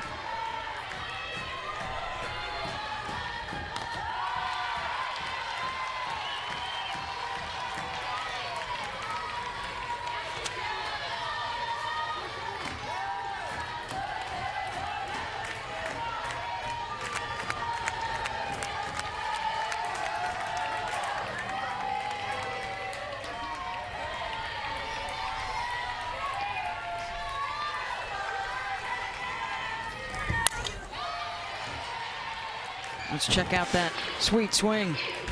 Against San Diego State. Bases were loaded May 27th. Juju sends this one deep. This was huge, pivotal. Really slammed the door for that Utah team. Also off a lefty. You may recall, too, she was the player that had the facial injury in the Pac-12 tournament and was able to rebound from that. You can still see some of the effects. Her eye is still a little red. Popped it up. And Washington able to get out of it. Utah leaves them loaded. And it's still a one-run game.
Welcome back to the Women's College World Series here with Utah coach Amy Hogue. And coach, 11 left on base. There's been some opportunities. What do you say to your kids right now so they can start taking advantage of those? Well, I mean, that's how you set the table and then you get a timely hit. I know we're going to keep setting the table, so we're just waiting for that hit. No one's getting down. They believe in themselves. They've brought in that left-handed pitcher right when you get to the heart of your left-handers in the order. How do you adjust to that now moving forward with Lopez? Well, we've seen her plenty, so we know exactly what we need to do. It's just doing it in a timely manner when we have people on. That's what we need to do. What is it you need to do? Well, we need to get above the ball and be on time. Pick a pitch, pick a side of the plate. I mean, they know what they've hit before. They can do it. I believe in them. Thank you, Coach. Go Utes. Thank you, Holly. There are the lobs, 8-1. Utah, including leaving them loaded in the top half of this fourth inning. And they find themselves still down a run. This is the opening round game for these two teams in our double elimination format.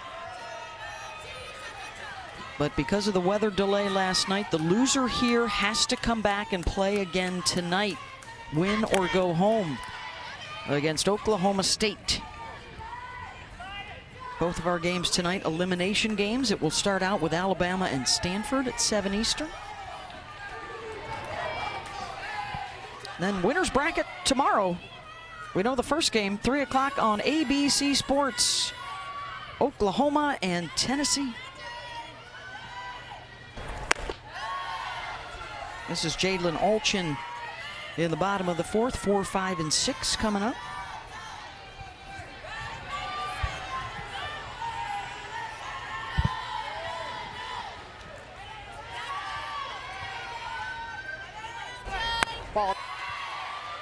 Boy, she's another one that has to be careful with that step foot going out of the batter's box. We've seen it called once.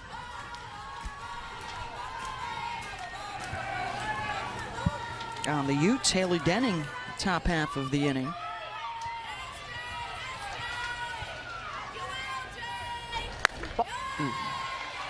Yeah, she's really in those outside pitches.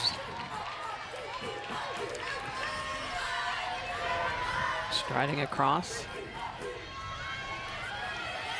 Hunting it. Mm-hmm.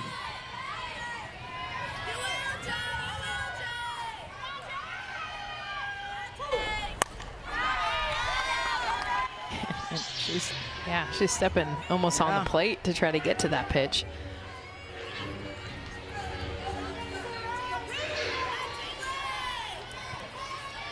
Nice job by the PA announcer. That was the lightsaber sound you heard as she got out to that outside pitch here inside the stadium. Star Wars sound effect. Pulls that one. And coming on and right. Really glad you Shelby said Ortiz. Movie. I really had no idea. Star what? My movie references have aged along with me, so I just sometimes need to make sure. Drop it in. You don't know Star Wars. Even my kids do. That's the beauty of it. It's still happening. Mandalorian. Ageless stuff. Yeah. Kelly Lynch, former high school national player of the year out of Georgia, now in her senior season. She's got a home run in the NCAA tournament and had 2 home runs during the regular season against Utah.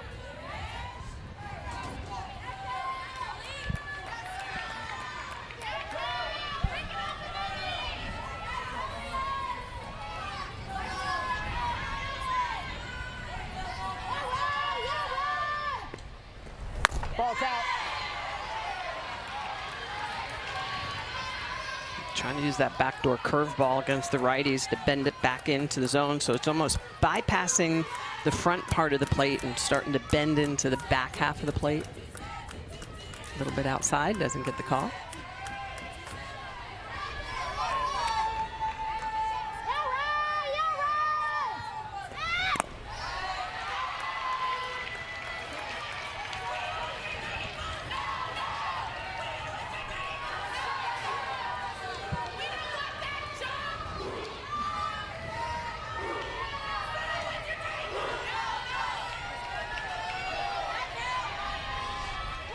One pitch.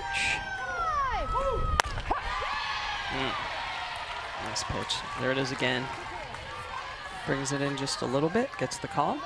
I want to see that pitch to lefties. You know, we were talking about Alton just sitting away, kind of searching away, being able to throw that pitch not just to righties, but to come in the front door of lefties too. Yeah. Front door to the hitter. Yep. Front hip. The debate. The whole backdoor curve, front door curve discussion, folks, that we had the other day was like a Seinfeld during episode. During the rain delay last night.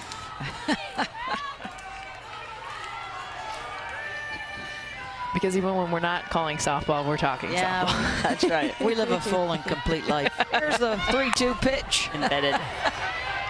Completely embedded in thought and analysis. Let's send it down to Holly. My favorite thing was after we did a 17-inning game, the longest in softball history. It was 2 o'clock in the morning, and when we went back all to Michelle's room and we watched the game again and stayed up till 5 a.m. talking about the game. That's why I love us. How do you go to bed after that? Yeah. Oh, that was insane. Yeah. Missed the window. That was like back in the 9th inning. Exactly. That dramatic 17th inning home run from Shea Knighton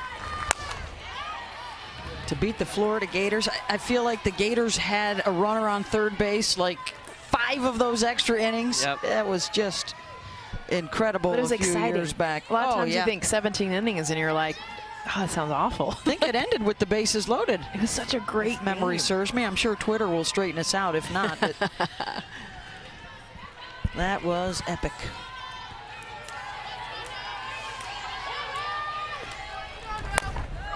Ooh. Wow.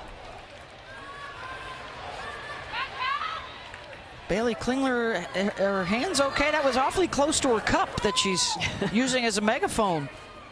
Yeah, it didn't have a hole in it before that ball. Took the top right off.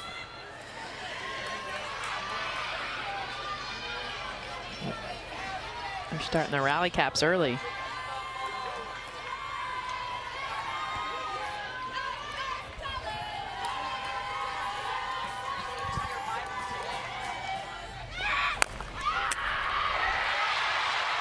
There's a base hit, the slow roller out to left center, and Lynch is aboard.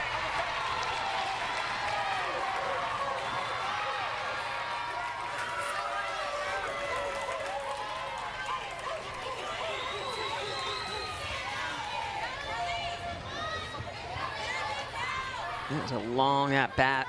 Really great job by Lynch.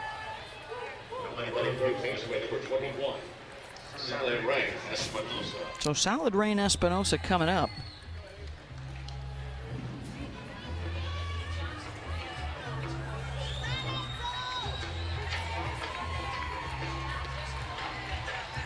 Pitch.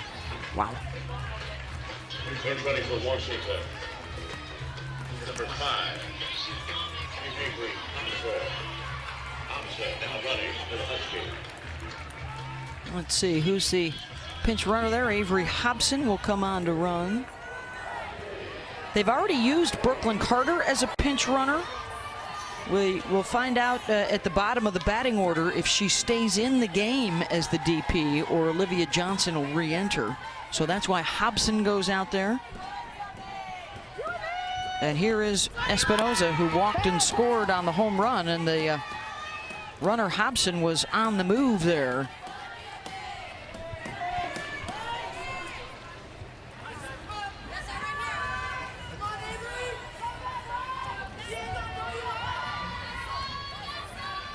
Silent Rain had that big time walk, 2 outs to be able to lead to the home run. It's the difference of this game.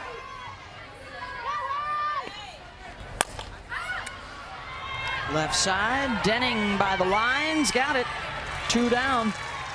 The reason the difference in this game was the huge home run, an adjustment from Riley Holtorf. Watch back in the second inning. You're going to see on the left, this is the first pitch of the at-bat, just regular coming inside. She recognizes that curveball, and watch her slide step.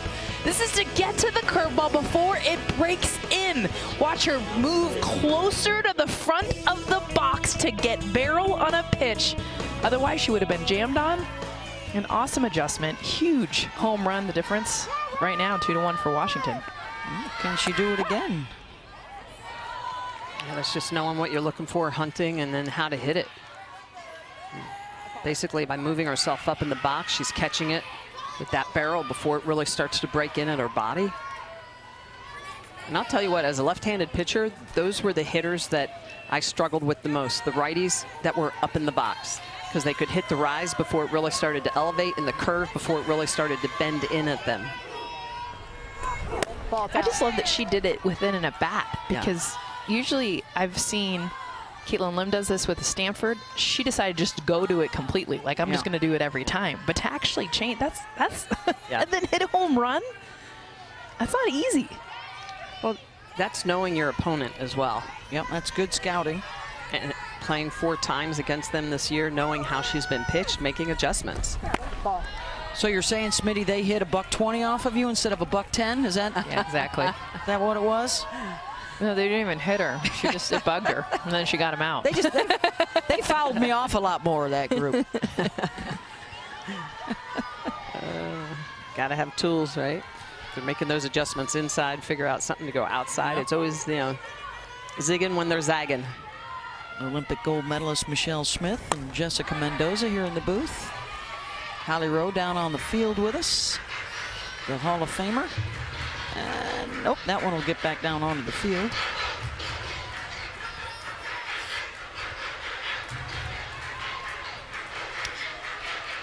After the delay last night, these two teams are enjoying their time on the field as we approach the 2-hour mark for 4 innings. This is why another one of the big discussions for next year in the Rules Committee will be to add the pitch timer to do what Major League Baseball has done and get rid of a lot of the lost time between pitches. Make sure that pitcher stays around the rubber. Make sure the hitters stay around the batter's box. A lot of talk around softball, you know, limiting the amount of times the players can get together in the circle, the coaches come out to the circle. All in an effort to just clean it up. Keep our games closer to that 2-hour window.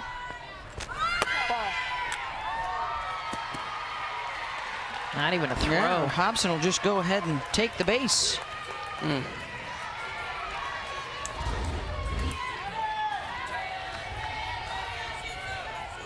Looks like she bobbled just a little bit, spinning her hand.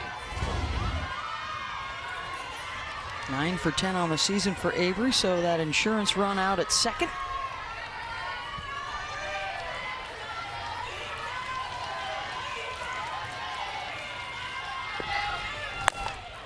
Oh, she got a hold of another one. Holtorf down the line and foul. I mean, it's unbelievable to me because just the level of power that she brings, not only against left-handed pitching, but against Mariah Lopez. I mean, there is something in her eyes that just gets so excited. Just 5 home runs. It's not like she's a 15, 20 home run hitter. And the pop. 3 in May, though. Man, she gets hot late. She knows about the mayhem. Saving her best for last. Can she get Hobson home?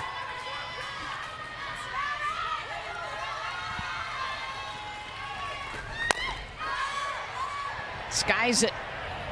Drifting towards the dugout, and that'll reach the netting. And that was a good pitch from Lopez, too, because when you see that, like, eyes getting big, kind of, okay, I'm going to really get into my swing. And a lot of times with that launch, your barrel does get underneath the ball. She goes upstairs a little bit. Full count, knowing that she's going to have to battle.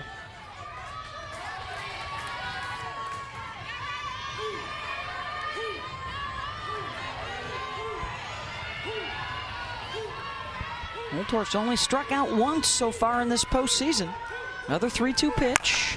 Right back up the middle, and that's a base hit. Heading for home, the throw to the plate, not in time. Hobson scores, and Holtorf has driven in all 3 for the Huskies.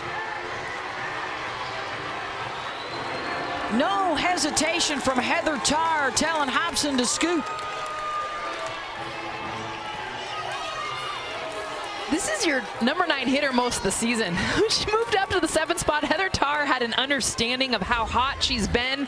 Talk about the numbers in May. She hits a home run in her last at bat. Takes a ball, you guys, a ball. This is ball 4, but she wants to hit, and you can see why. Just gets enough into the outfield. Scores another run for her Huskies.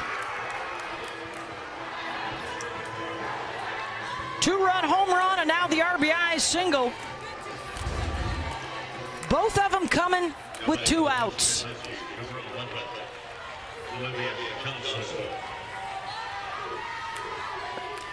And how about the 8 pitch at bats? Lynch for her hit, and then Holtorf as well, working to full counts. Olivia Johnson stays in the lineup as the DP.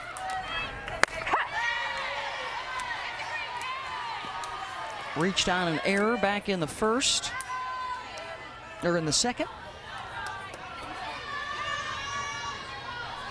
I think she's looking for that backdoor curveball away.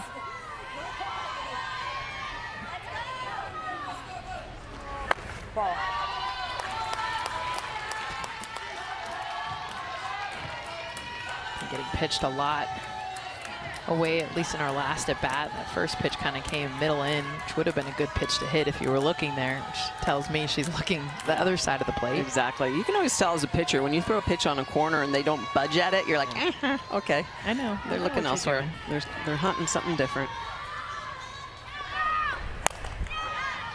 And you touched on it, Michelle, their ability to fight off. So there have been 2 9-pitch at-bats, the last 3 to the plate. Absolutely. Fouling off pitches, you know, stressing the pitcher. At 3-2 counts, you can't hide anywhere. You can't waste anywhere. So you have nowhere to go but into the zone.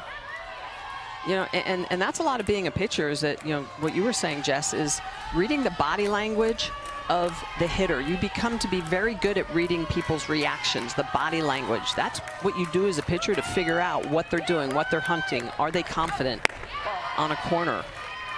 Because that just helps you. Because remember, we called our own game, so it's a little different nowadays when that information, the calls are coming from the dugout, but as a pitcher, you still have to pay attention to that. What is the hitter doing? Are they up in the box, back in the box?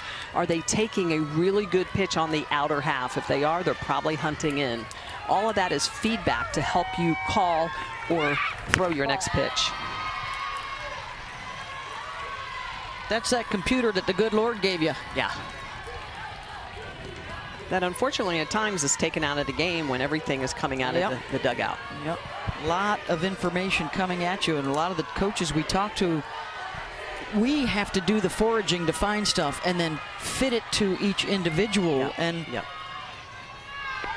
simple but effective. And a called strike 3.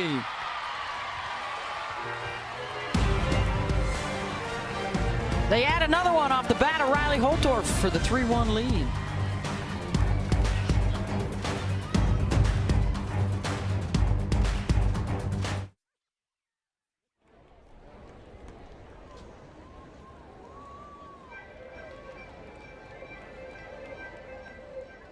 The NCAA is instrumental in Team USA. Summer games, over 75% of athletes compete collegiately, winning over 100. The wall, and Brockenrow puts another run on the scoreboard, baby. 2-run score, and it is game on in OKC.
White is at the wall, and Brockenrow puts another run on the scoreboard, baby.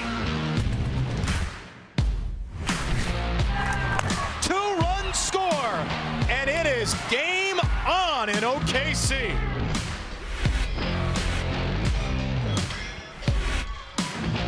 Kevin Brown on your calls there, opening day at the Women's College World Series, and that sets up one of the featured events, a winner's bracket game on ABC tomorrow afternoon at 3 Eastern with Tennessee and Oklahoma. Florida State also in the winner's bracket Saturday night prime time on ESPN against UW or Utah.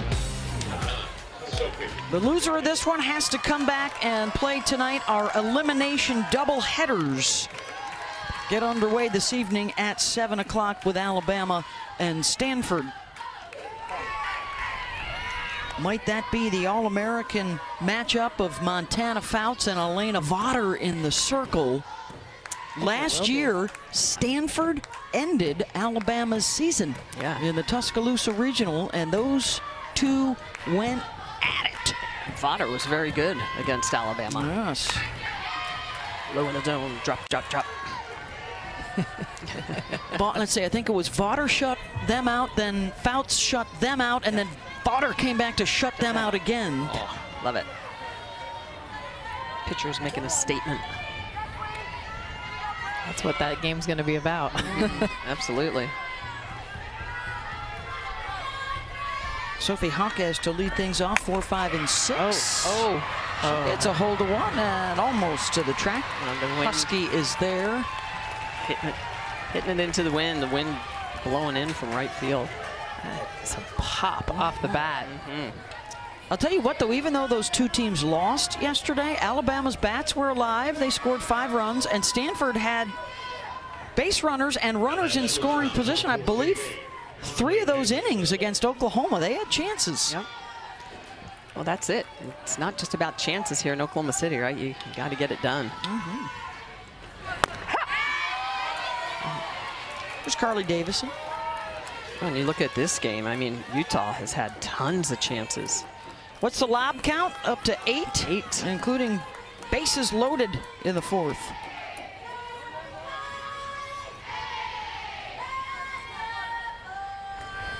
And you speak about the timely hitting. Sometimes it's one person, like Riley Holtorf for Washington. 2 of their 3 hits today. Both of them have lit up the scoreboard. Everyone else is 1 for 13. She's been their offense. And she's here for their defense. I mean, she can obviously hit too, swing the bat, but her D is what gives her the name. For Washington, if they just clean up the free passes, they've had 4 walks in the game, a hit batter, and an error. I mean, that's where the majority of the runners have come on base for Utah. They've only given up 3 hits.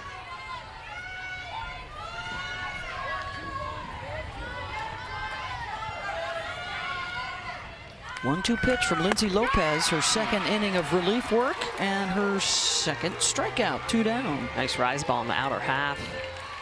Got some good movement on that pitch. So she starts it in the river, basically left-handed batter's box. Looks the way it's going to come in and up. So multiple planes, it's changing as it rises up and in to the outer half of the plate. Really good snap on this pitch, really good movement and location.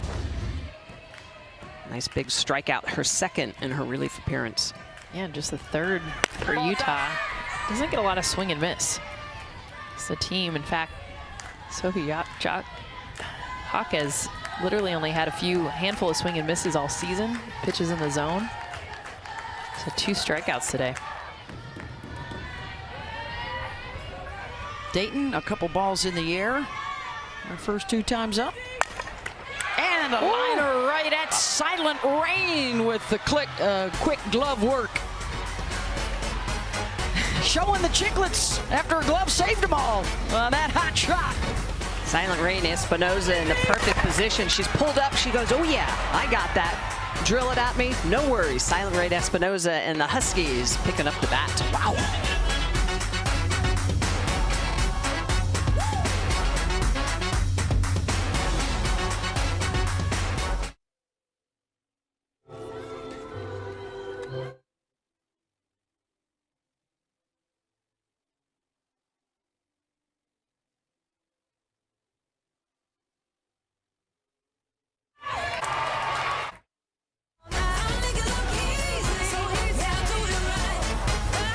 Make it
A lot of hard work went into making it look so easy as we welcome you back to the NCAA Women's College World Series presented by Capital One. Great shot of Hall of Fame Stadium. Good crowd considering that this was not on the calendar. Supposed to be played last night. Because of weather delays, they had to play it this afternoon. Coming up later tonight, elimination games. Got a double header for you that gets underway at 7 Eastern. And the loser of this one will have to take part in that and come back to play later tonight. Winner will play tomorrow night against Florida State. Sydney Stewart leading things off. It's 9 and then the top to face Mariah Lopez.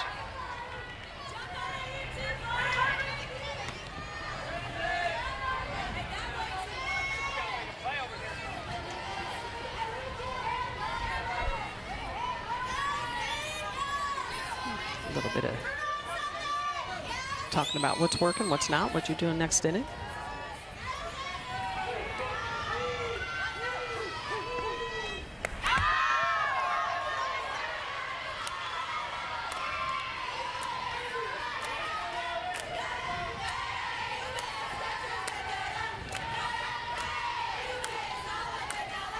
A light moment between pitcher and catcher. Lopez, the pitch count getting up around 90 now.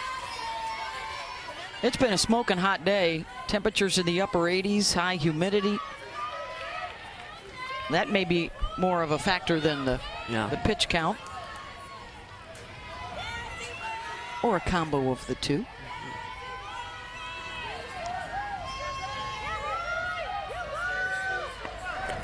Ball's down.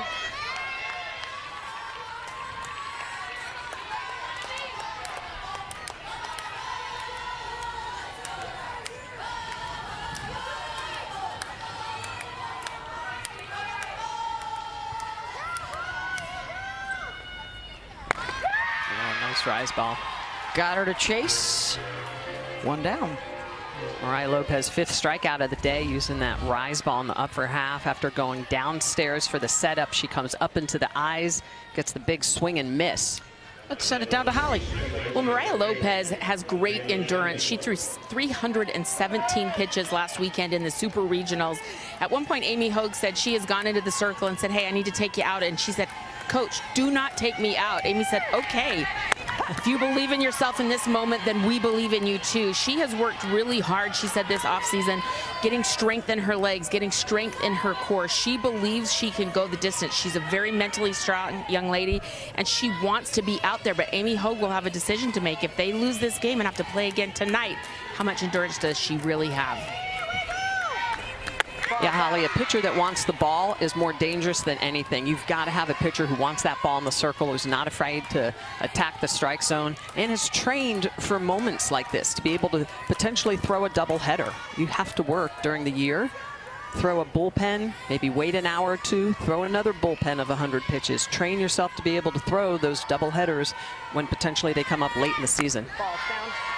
And Mariah is 8-1 in the month of May, and they told us her mindset changed in the UCLA series when Amy came to take her out, and she said, no, I'm not going. A seminal moment for any pitcher, right? She did get lifted, but it was begrudgingly. And that was the moment. I want the ball. I want to throw it every pitch, every game. That is often the moment where a regional or a super regional pitcher becomes a World Series pitcher. Well, and she relies a lot on spin versus velocity. So, you know, she can throw more innings and longer innings and continue to work on the spin. She's not a high strikeout pitcher. So even though her pitch count is rising here in the 5th inning, approaching 100 pitches, you really start to focus on your spin speed versus your ball speed. Opposite way, and that'll drop in. Base hit, Bailey Klingler. And here comes the heart of the order with 1 on and 1 out. 2-strike hitting. I mean, look at the location of this pitch. It's a changeup, too. I mean, this is such a pitcher's pitch. 2 strikes. And you saw Bailey Klingler battling off pretty much every pitch Mariah had thrown. She's like, fine, I'll throw one about a foot off the plate, changeup. This is where Klingler is so good, hitting 420 with 2 strikes. To see why there. Wow.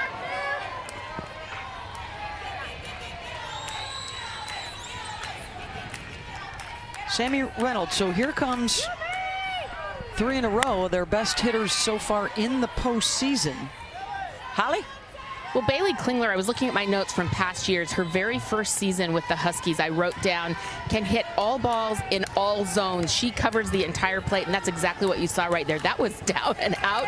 But from her freshman year, they've known she has that kind of range and protection. That's why she only had 5 strikeouts on the season coming in. She got her 6th in this game, only really on a swing that she checked. Yeah. Because Holly, she doesn't miss.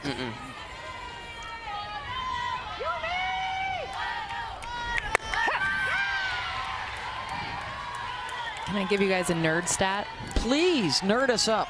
643, like who we work with, right? So there's something called Z contact. Bailey Klingler has a 98% Z contact. What that means is every time she decides to swing, 98% of the time she makes contact. That's impressive. So 2% she misses. That is insane. That's nuts. You see those numbers down like 60%, 70 maybe. That's good. Well, then there's Bailey. She's 98%. 98. Well, that's why she's the leadoff as well. Yeah. Sets the tone.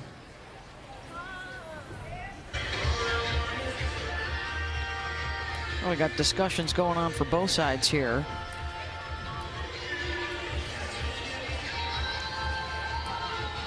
Our 6'4" buddy Derek is up here wearing the nerd moniker with great pride and a smile on his face. I'm going to get him those glasses. Finding the nuggets along with our Nerd Nation. Stat superstar Karen Johns with us throughout the tournament here in the booth. Just the amount of really good information, in-depth information. 0-2 to Reynolds. Got under it. Couple converging, and Ortiz will take it. Klingler back to first, 2 down.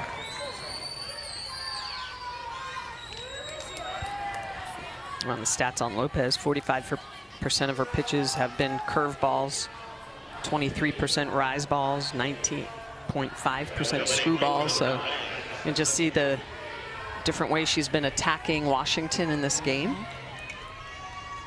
She's done a great job with everybody except for one. Yeah, think about it. It's just been Holtorf. Madison Husky tried to wait as long as she could on the off speed, still a little out in front.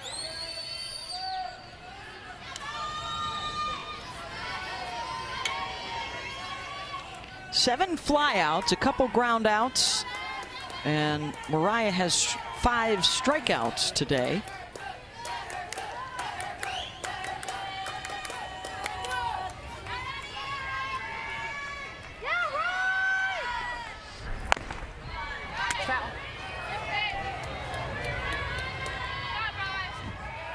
Coach Tarr still thinking she's playing in the hot corner over there. That was her spot back in the day. Quick out of that batter's box. Except kind of thought she was a soccer player. She used her foot on that one. Yep. Now she's like, that hurt. Ow.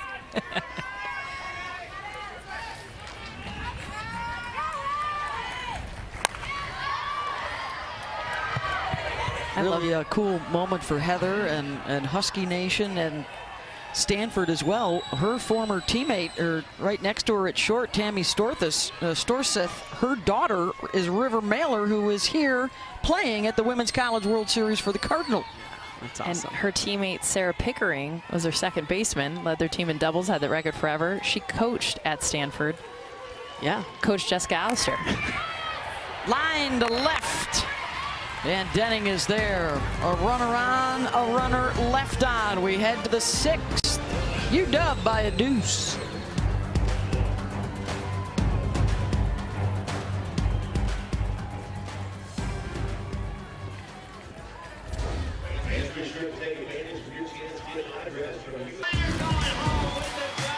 Still to come later tonight. Might it be a start for Montana Fouts? And might it be your last? Alabama's got to win to stay in. And what a storied career it has been for the 4-time All-American with 100 wins and 1,000 strikeouts, and is her following up to 1 million plus on social media. Young girls across the country want to play like Montana. And it's an All-American showdown potentially if this is what we get tonight Elena Vaughter for Stanford. And how about the regional last year between these two going head-to-head, Smitty? Wow. Yeah, I love the fact that Vaughter is so good. Great drop ball, keeps the ball in the park. Look, it just gave up the 4 earned runs in that series. Stanford able to rough up Fouts for 11 earned run in those 19 innings. But Tana, a little different pitcher now with that leg injury. She's going to be a little bit more down in the zone. So much emotion for the Tide. Fans nationwide, I think, are trying to channel the vibes to the two head coaches to make that the matchup tonight. I'd love to see it. Both just so good at what they do. 7 Eastern on ESPN this evening. The first of our 2 elimination games. Oklahoma State against the loser of this one here would be the second game. And the pop-up from Haley Denning, and hey, the shift works out that time for Klingler. Who is the second baseman, to remind you, look at where she starts. Able to just easily come over, make this grab. Otherwise, it would have been very difficult. Of course, first base was brought in, but this unique defensive shift. First time they've been able to get her out on their own defensively. Haley Denning has been a tough out.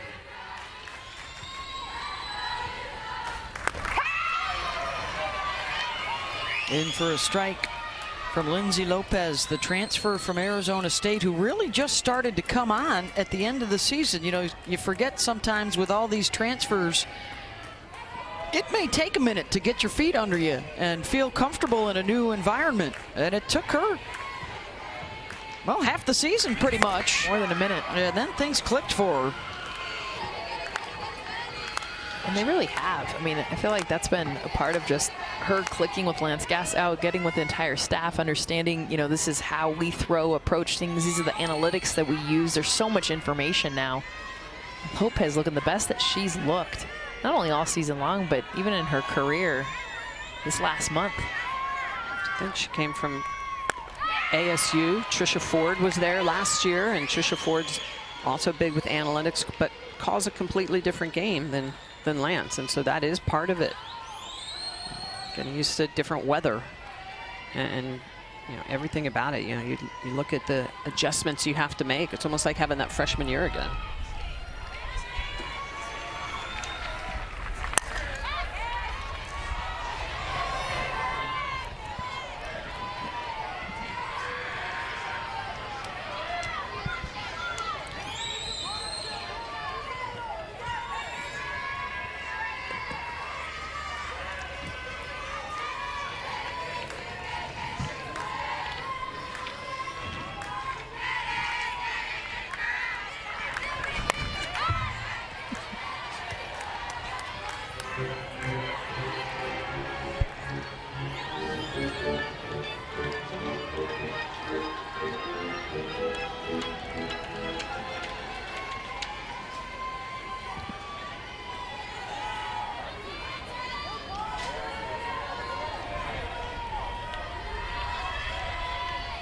One, two to Lundberg. Wow, and just the number of foul balls continues to just increase.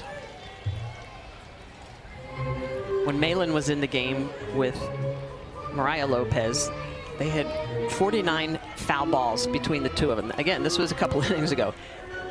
17 two-strike foul balls. So when you talk about pace of play and length of game, I mean, think about that. It's an extra 50-plus pitches being thrown because of the volume of foul balls.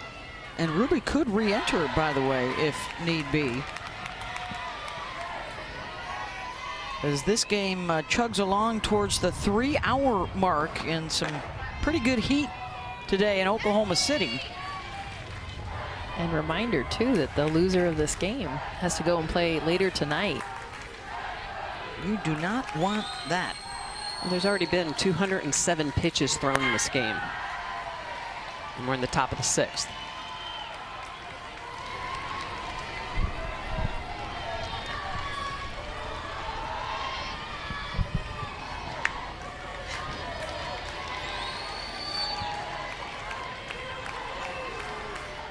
Another 9-pitch at bat.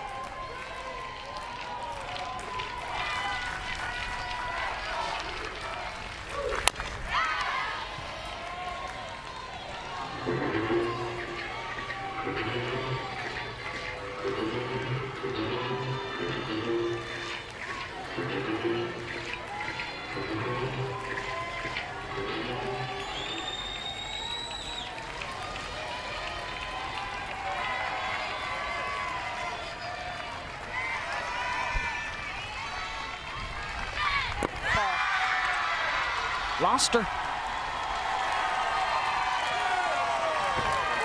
Tying run to the plate for Stanford. For Utah, excuse me. You're already there. You're in our night game. I'm getting ready for that night game. And it will be, let's see, Shelby Ortiz, the 9 batter. 1 for 2, singled her last time up. And they already pinch ran for Lundberg. So remember, this is a Washington team that you can run on. A lot of stolen bases over the course of the season, but this would not be a situation here. Not a lot of speed at all at first. Yeah, they didn't have a lot of steals against Washington during the regular season. Amy Hogue said, hey, we'd like to steal when the game says to steal. Yeah. And off the top of the sidewall. And Beth, to your point on that quote from Amy is that, you know, in a situation here where they're down by 2 runs, you know, outs, they have to conserve the outs. Yes. So, you know, picking up an extra 60 feet at the risk of giving up an out doesn't make sense. It's the second run that matters, right? Absolutely, in this situation. Get more runners on base. Correct. So the game is saying don't do it, That's is what right. you're telling us. Stay. Red light, no green light. Well, because also you've got the awareness of the top of the order. Absolutely. On deck.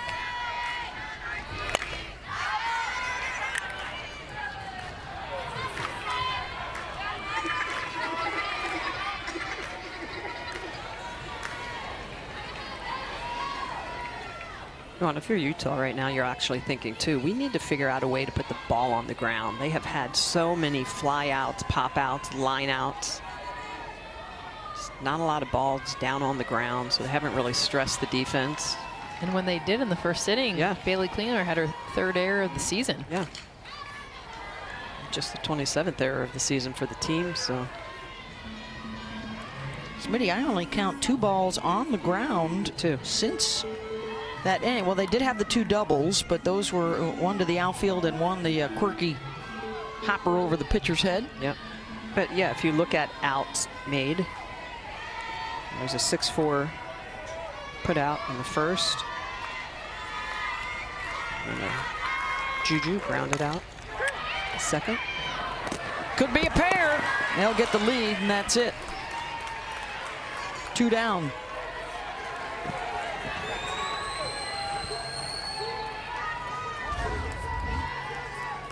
Nice job by Klingler. Just a quick toss over to second. Almost got the double play. That's the only problem with a ground ball. Yeah, I will put the ball in play is make sure you don't hit into 2 outs. So they will still bring the tying run to the plate here now with 2 down. 2 for 11 today with runners on base for Utah.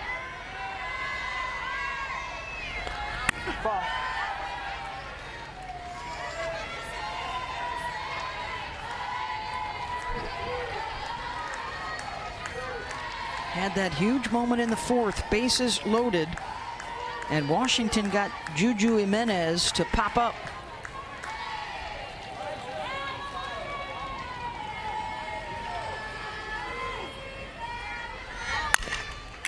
Another grounder to Klingler over to first, and that'll do it. Utah's only got 3 outs left to work with, down a pair.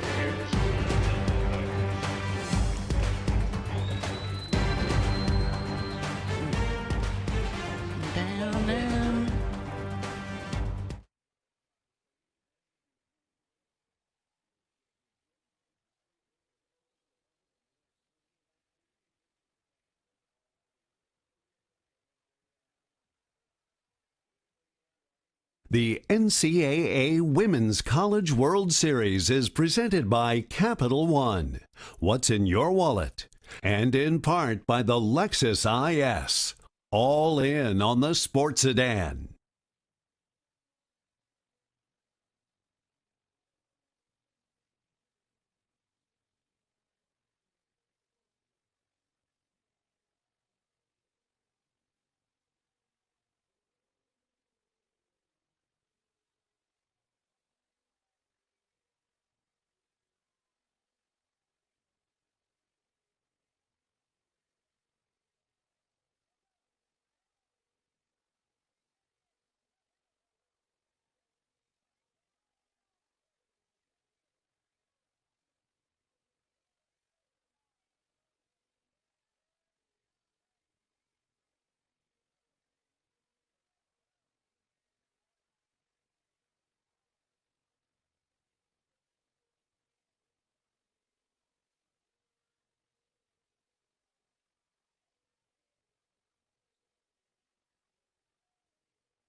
The NCAA Women's College World Series is presented by Capital One.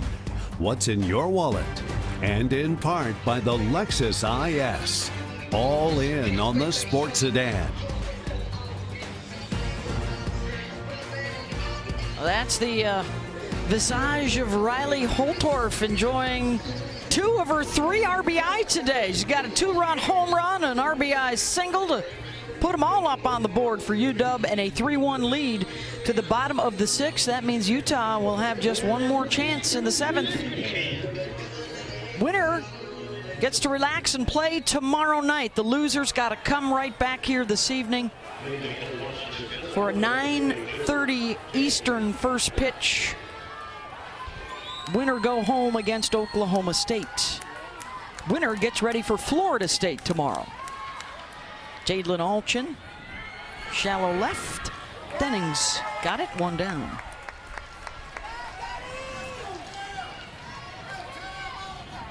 In the 7th, it will be the 2, 3, 4 hitters for Utah.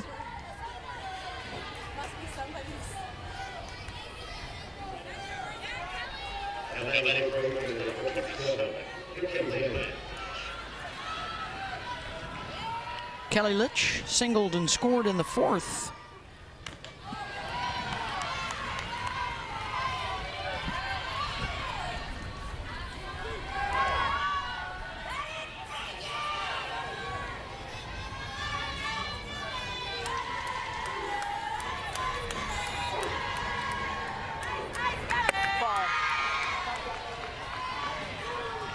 Lundberg tried to pull that one back in.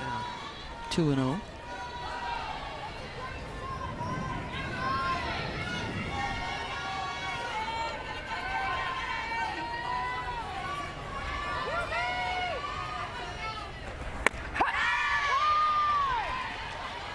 So Mariah says, all right, I'll sneak it back in a little bit closer. That adjustment.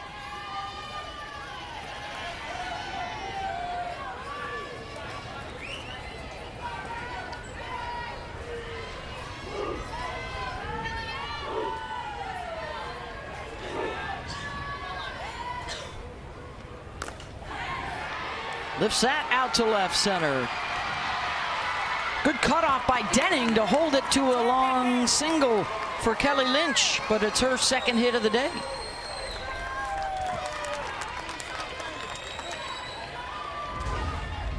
Boy, you could almost tell that Lynch was hunting this off-speed pitch. She's still a little bit early on it, but a lot of pitches on the outer half she doesn't even come close to biting at. This gets enough. Watch Haley Denning, though. Great job being able to cut this ball off. I thought it was going to the wall. It was going to be a double. So did Kelly Lynch. She came big round around first. So the Huskies here going to go to their bench, looks like, for a pinch hitter.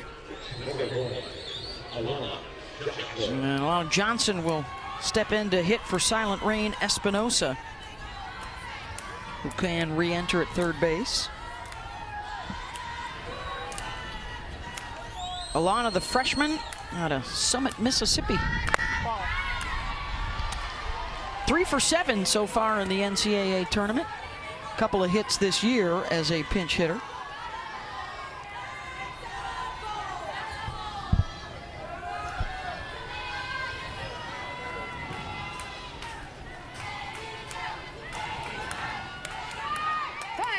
Time is out. Boy, Lopez was about to pitch. Catcher wasn't even looking. Holly? Well, guys, talk about manifesting your destiny. How about these photos? Alana Johnson held up a sign when she was a little girl here and came to the Women's College World Series, and she said, hey, Mom and Dad, I will be playing in the World Series in a few years. And here she is after they won the Super Regionals. She had this, I don't know if it's the exact same sign, but it looks like it. Yeah. She made this dream, this goal years and years ago, promised her parents, and here she is getting an at-bat at the Women's College World Series. I literally just gave myself chills to tell you the story. Goosebumps. It's so amazing. I love that the parents kept the sign. It's so cute. That was the same sign. That is amazing. So awesome. Peace of mind to take the picture, be like, yeah, we will. And we're going to show this when you're here playing. Oh, so cool.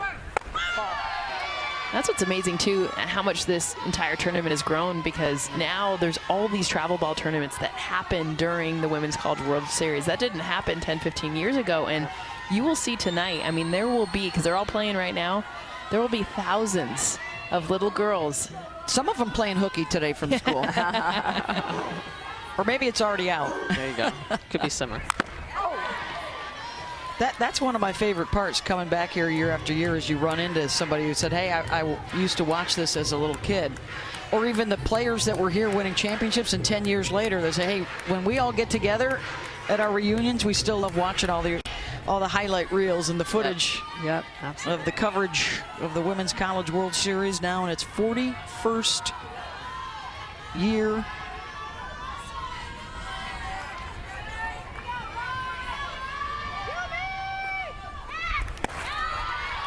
Full count. Good job by Lundberg behind the plate to make sure that ball doesn't get past her. Allow Lynch to move up.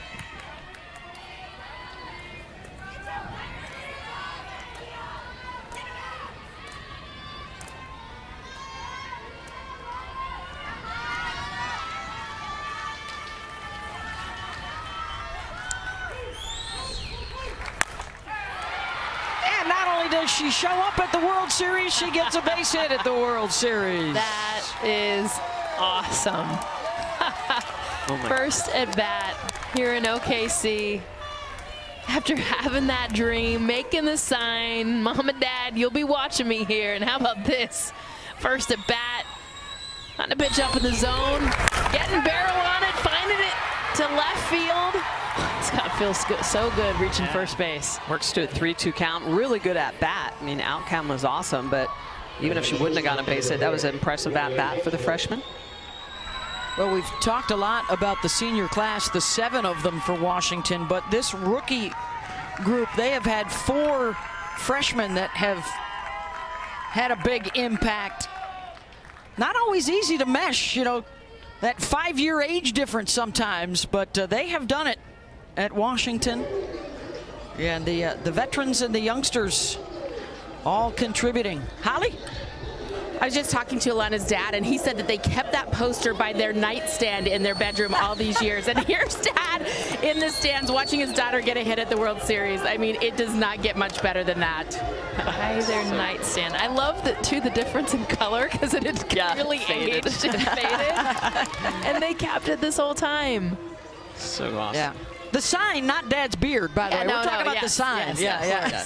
Look at that. That is so cool. Awesome. Now they need to put that in a frame. Yep. Look at that, too. I love that be heard and live out loud. Not just the message from her, but from the NCAA. And, oh, that's great.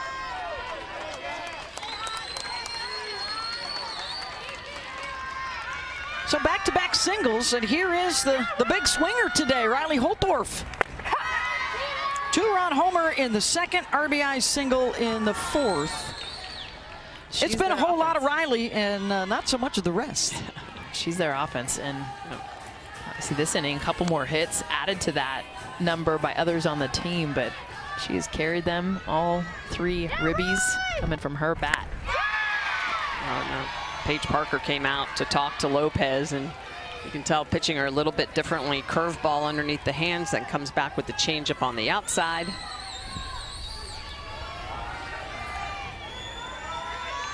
Starting to go to that pitch more too, Smitty. I'd come back with it again here. 0-2. Keep it low, waste it. And Holtorf gets another base hit to load him up. 3 straight singles for UW. And that's an 0-2 pitch. So we were just talking about, what do you throw her? You come underneath the hands, you have to do something different. She's already 2 for 2 off of you and has hit a home run. And this is a 0-2 pitch that is just too sweet. Look at it. It is right over the plate. She's still hunting. She's moving up, so she's going to approach this ball, and she is going to hit it well out in front before it has the opportunity to go up. Pounds it through the 5-6 hole on, again, 0-2. That is a miss you can't make as a pitcher. Great job by Holtorf. You know, we talk about how good her defense is, and she's really in there because she's an outstanding shortstop, but, I mean, her ability to adjust in game offensively, outstanding today. Olivia Johnson, the DP.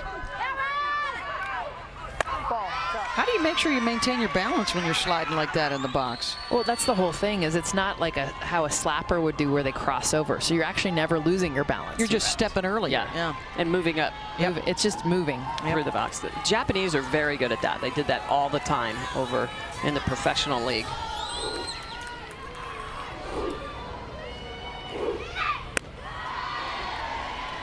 In for a strike, 1-1. And this is big for Lopez to try and get out of this. I mean, 2-run deficit, opportunity in the top of the 7th to try to, turn this game around, but it just gets harder and harder.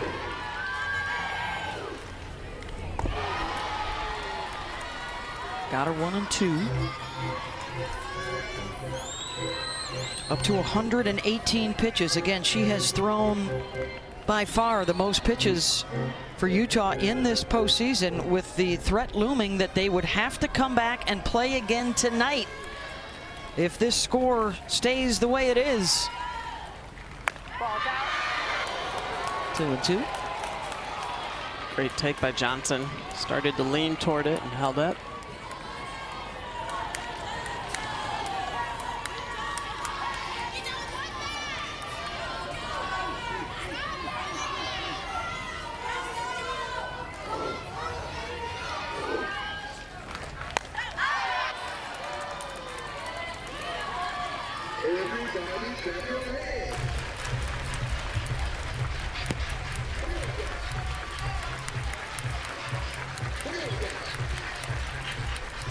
Singles for Lynch, Johnson, and Holtorf to load them up. And now Olivia Johnson.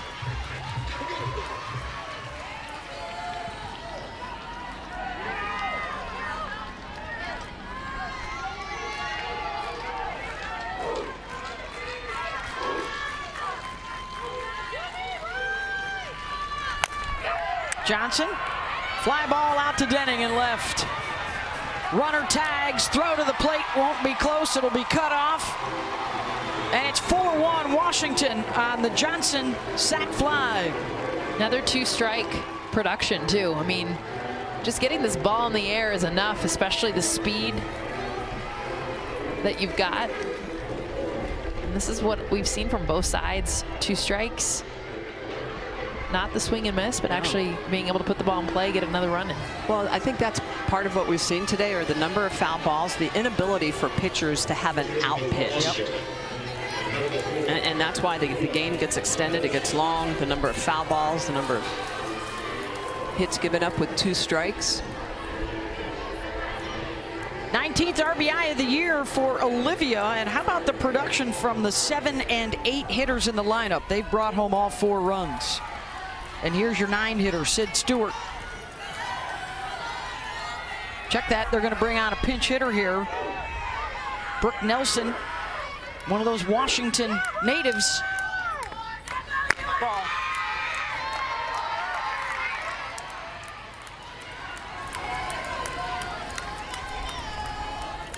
Brooke was a part of the big 7-run 7th inning rally against McNeese to win the regionals.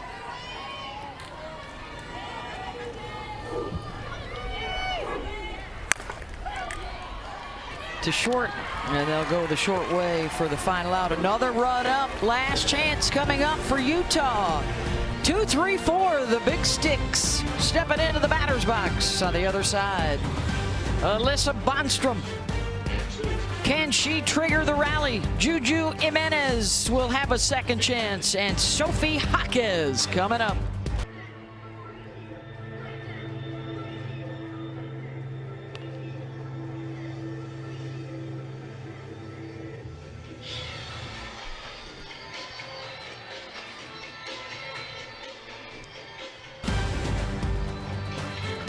Here's a look at our Women's College World Series bracket. The elimination games will start tonight on ESPN, Alabama, Stanford, and then it's Oklahoma State. And the loser of our game here, Washington and Utah. The winner of this one will meet Florida State Saturday night. And then that ABC showdown, a winner's bracket game, 3 Eastern tomorrow, Tennessee and Oklahoma.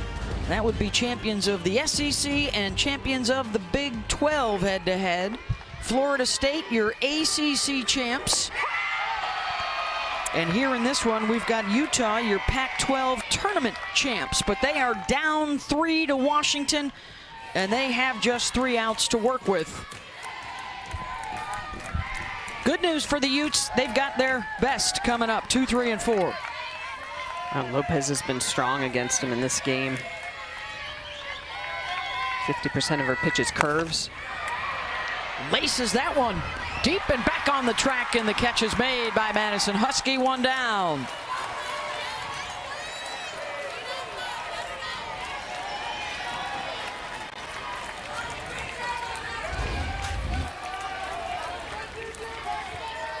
Job by Madison Husky going back and over her head. Lopez loving it. She knows she got away. Pitch left a little bit sweet on the zone. Husky, not on my watch. Like, I got your back. I got your back. Here's Juju. Had that chance with the bases loaded. Back in the 4th. And now looking to be a rally starter here in the 7th.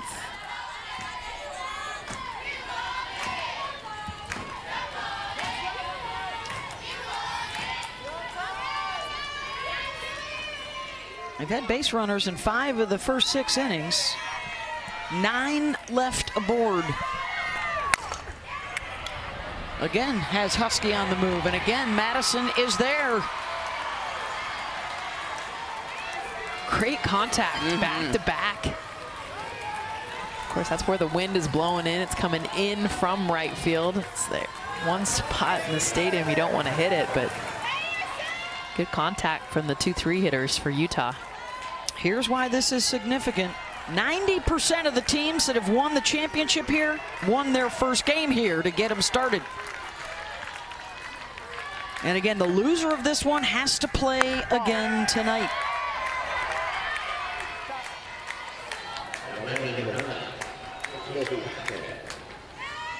Last chance now, Sophie Jaquez. 0 for 3, a strikeout and a pair of flyouts.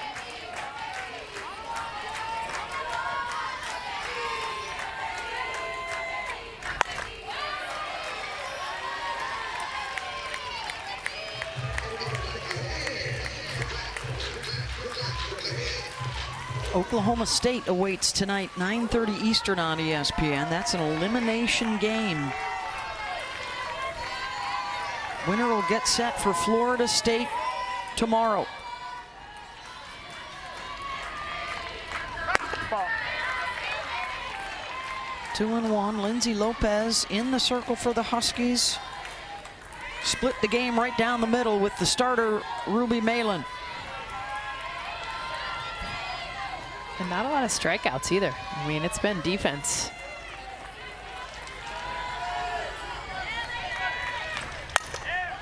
Jaquez just fouled. I think just 2 strikeouts, 3 strikeouts.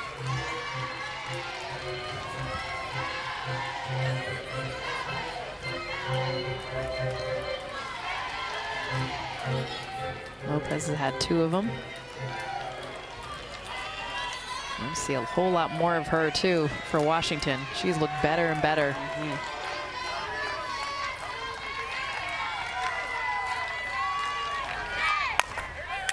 To short, Holtorf has it, ball game. Huskies win it 4-1, fittingly in the glove of Riley Holtorf, who drove in 3, including a home run ball today. And the Utes fall into the losers bracket. Will have to play Oklahoma State tonight as the Huskies get another comeback win. And a date with Florida State tomorrow. Great job by Lindsay Lopez coming in. 3+ innings of relief. 2 of those 3 innings, 1, 2, 3 innings. Lopez for Washington is going to get the win. Riley Holtorf. How about her first at bat, that in-game or in-a-bat adjustment that she made to be able to recognize what she was saying. And she's the Capital One rewarding performance. Why? Because, yeah, when you hit in 3 of your 4 runs for your Huskies, that's the at-bat adjustment I was talking about. Over out into left field. Only had a handful of home runs coming in. Huge one there to get the Huskies on the board. She added another one to get another run later in the game. So there is your bracket through the opening round, and the elimination games tonight begin at 7 Eastern, and then the winners bracket games on Saturday, and Holly is down on the field with Riley. Okay, Riley, you had 14 RBI all season long. You have 8 in the postseason. What has changed for you right now? I think just keeping it simple and trying to compete the best I can when I'm up there, and just taking each at bat as its own, nothing as past, present, or future, just being in the moment that I'm in right now.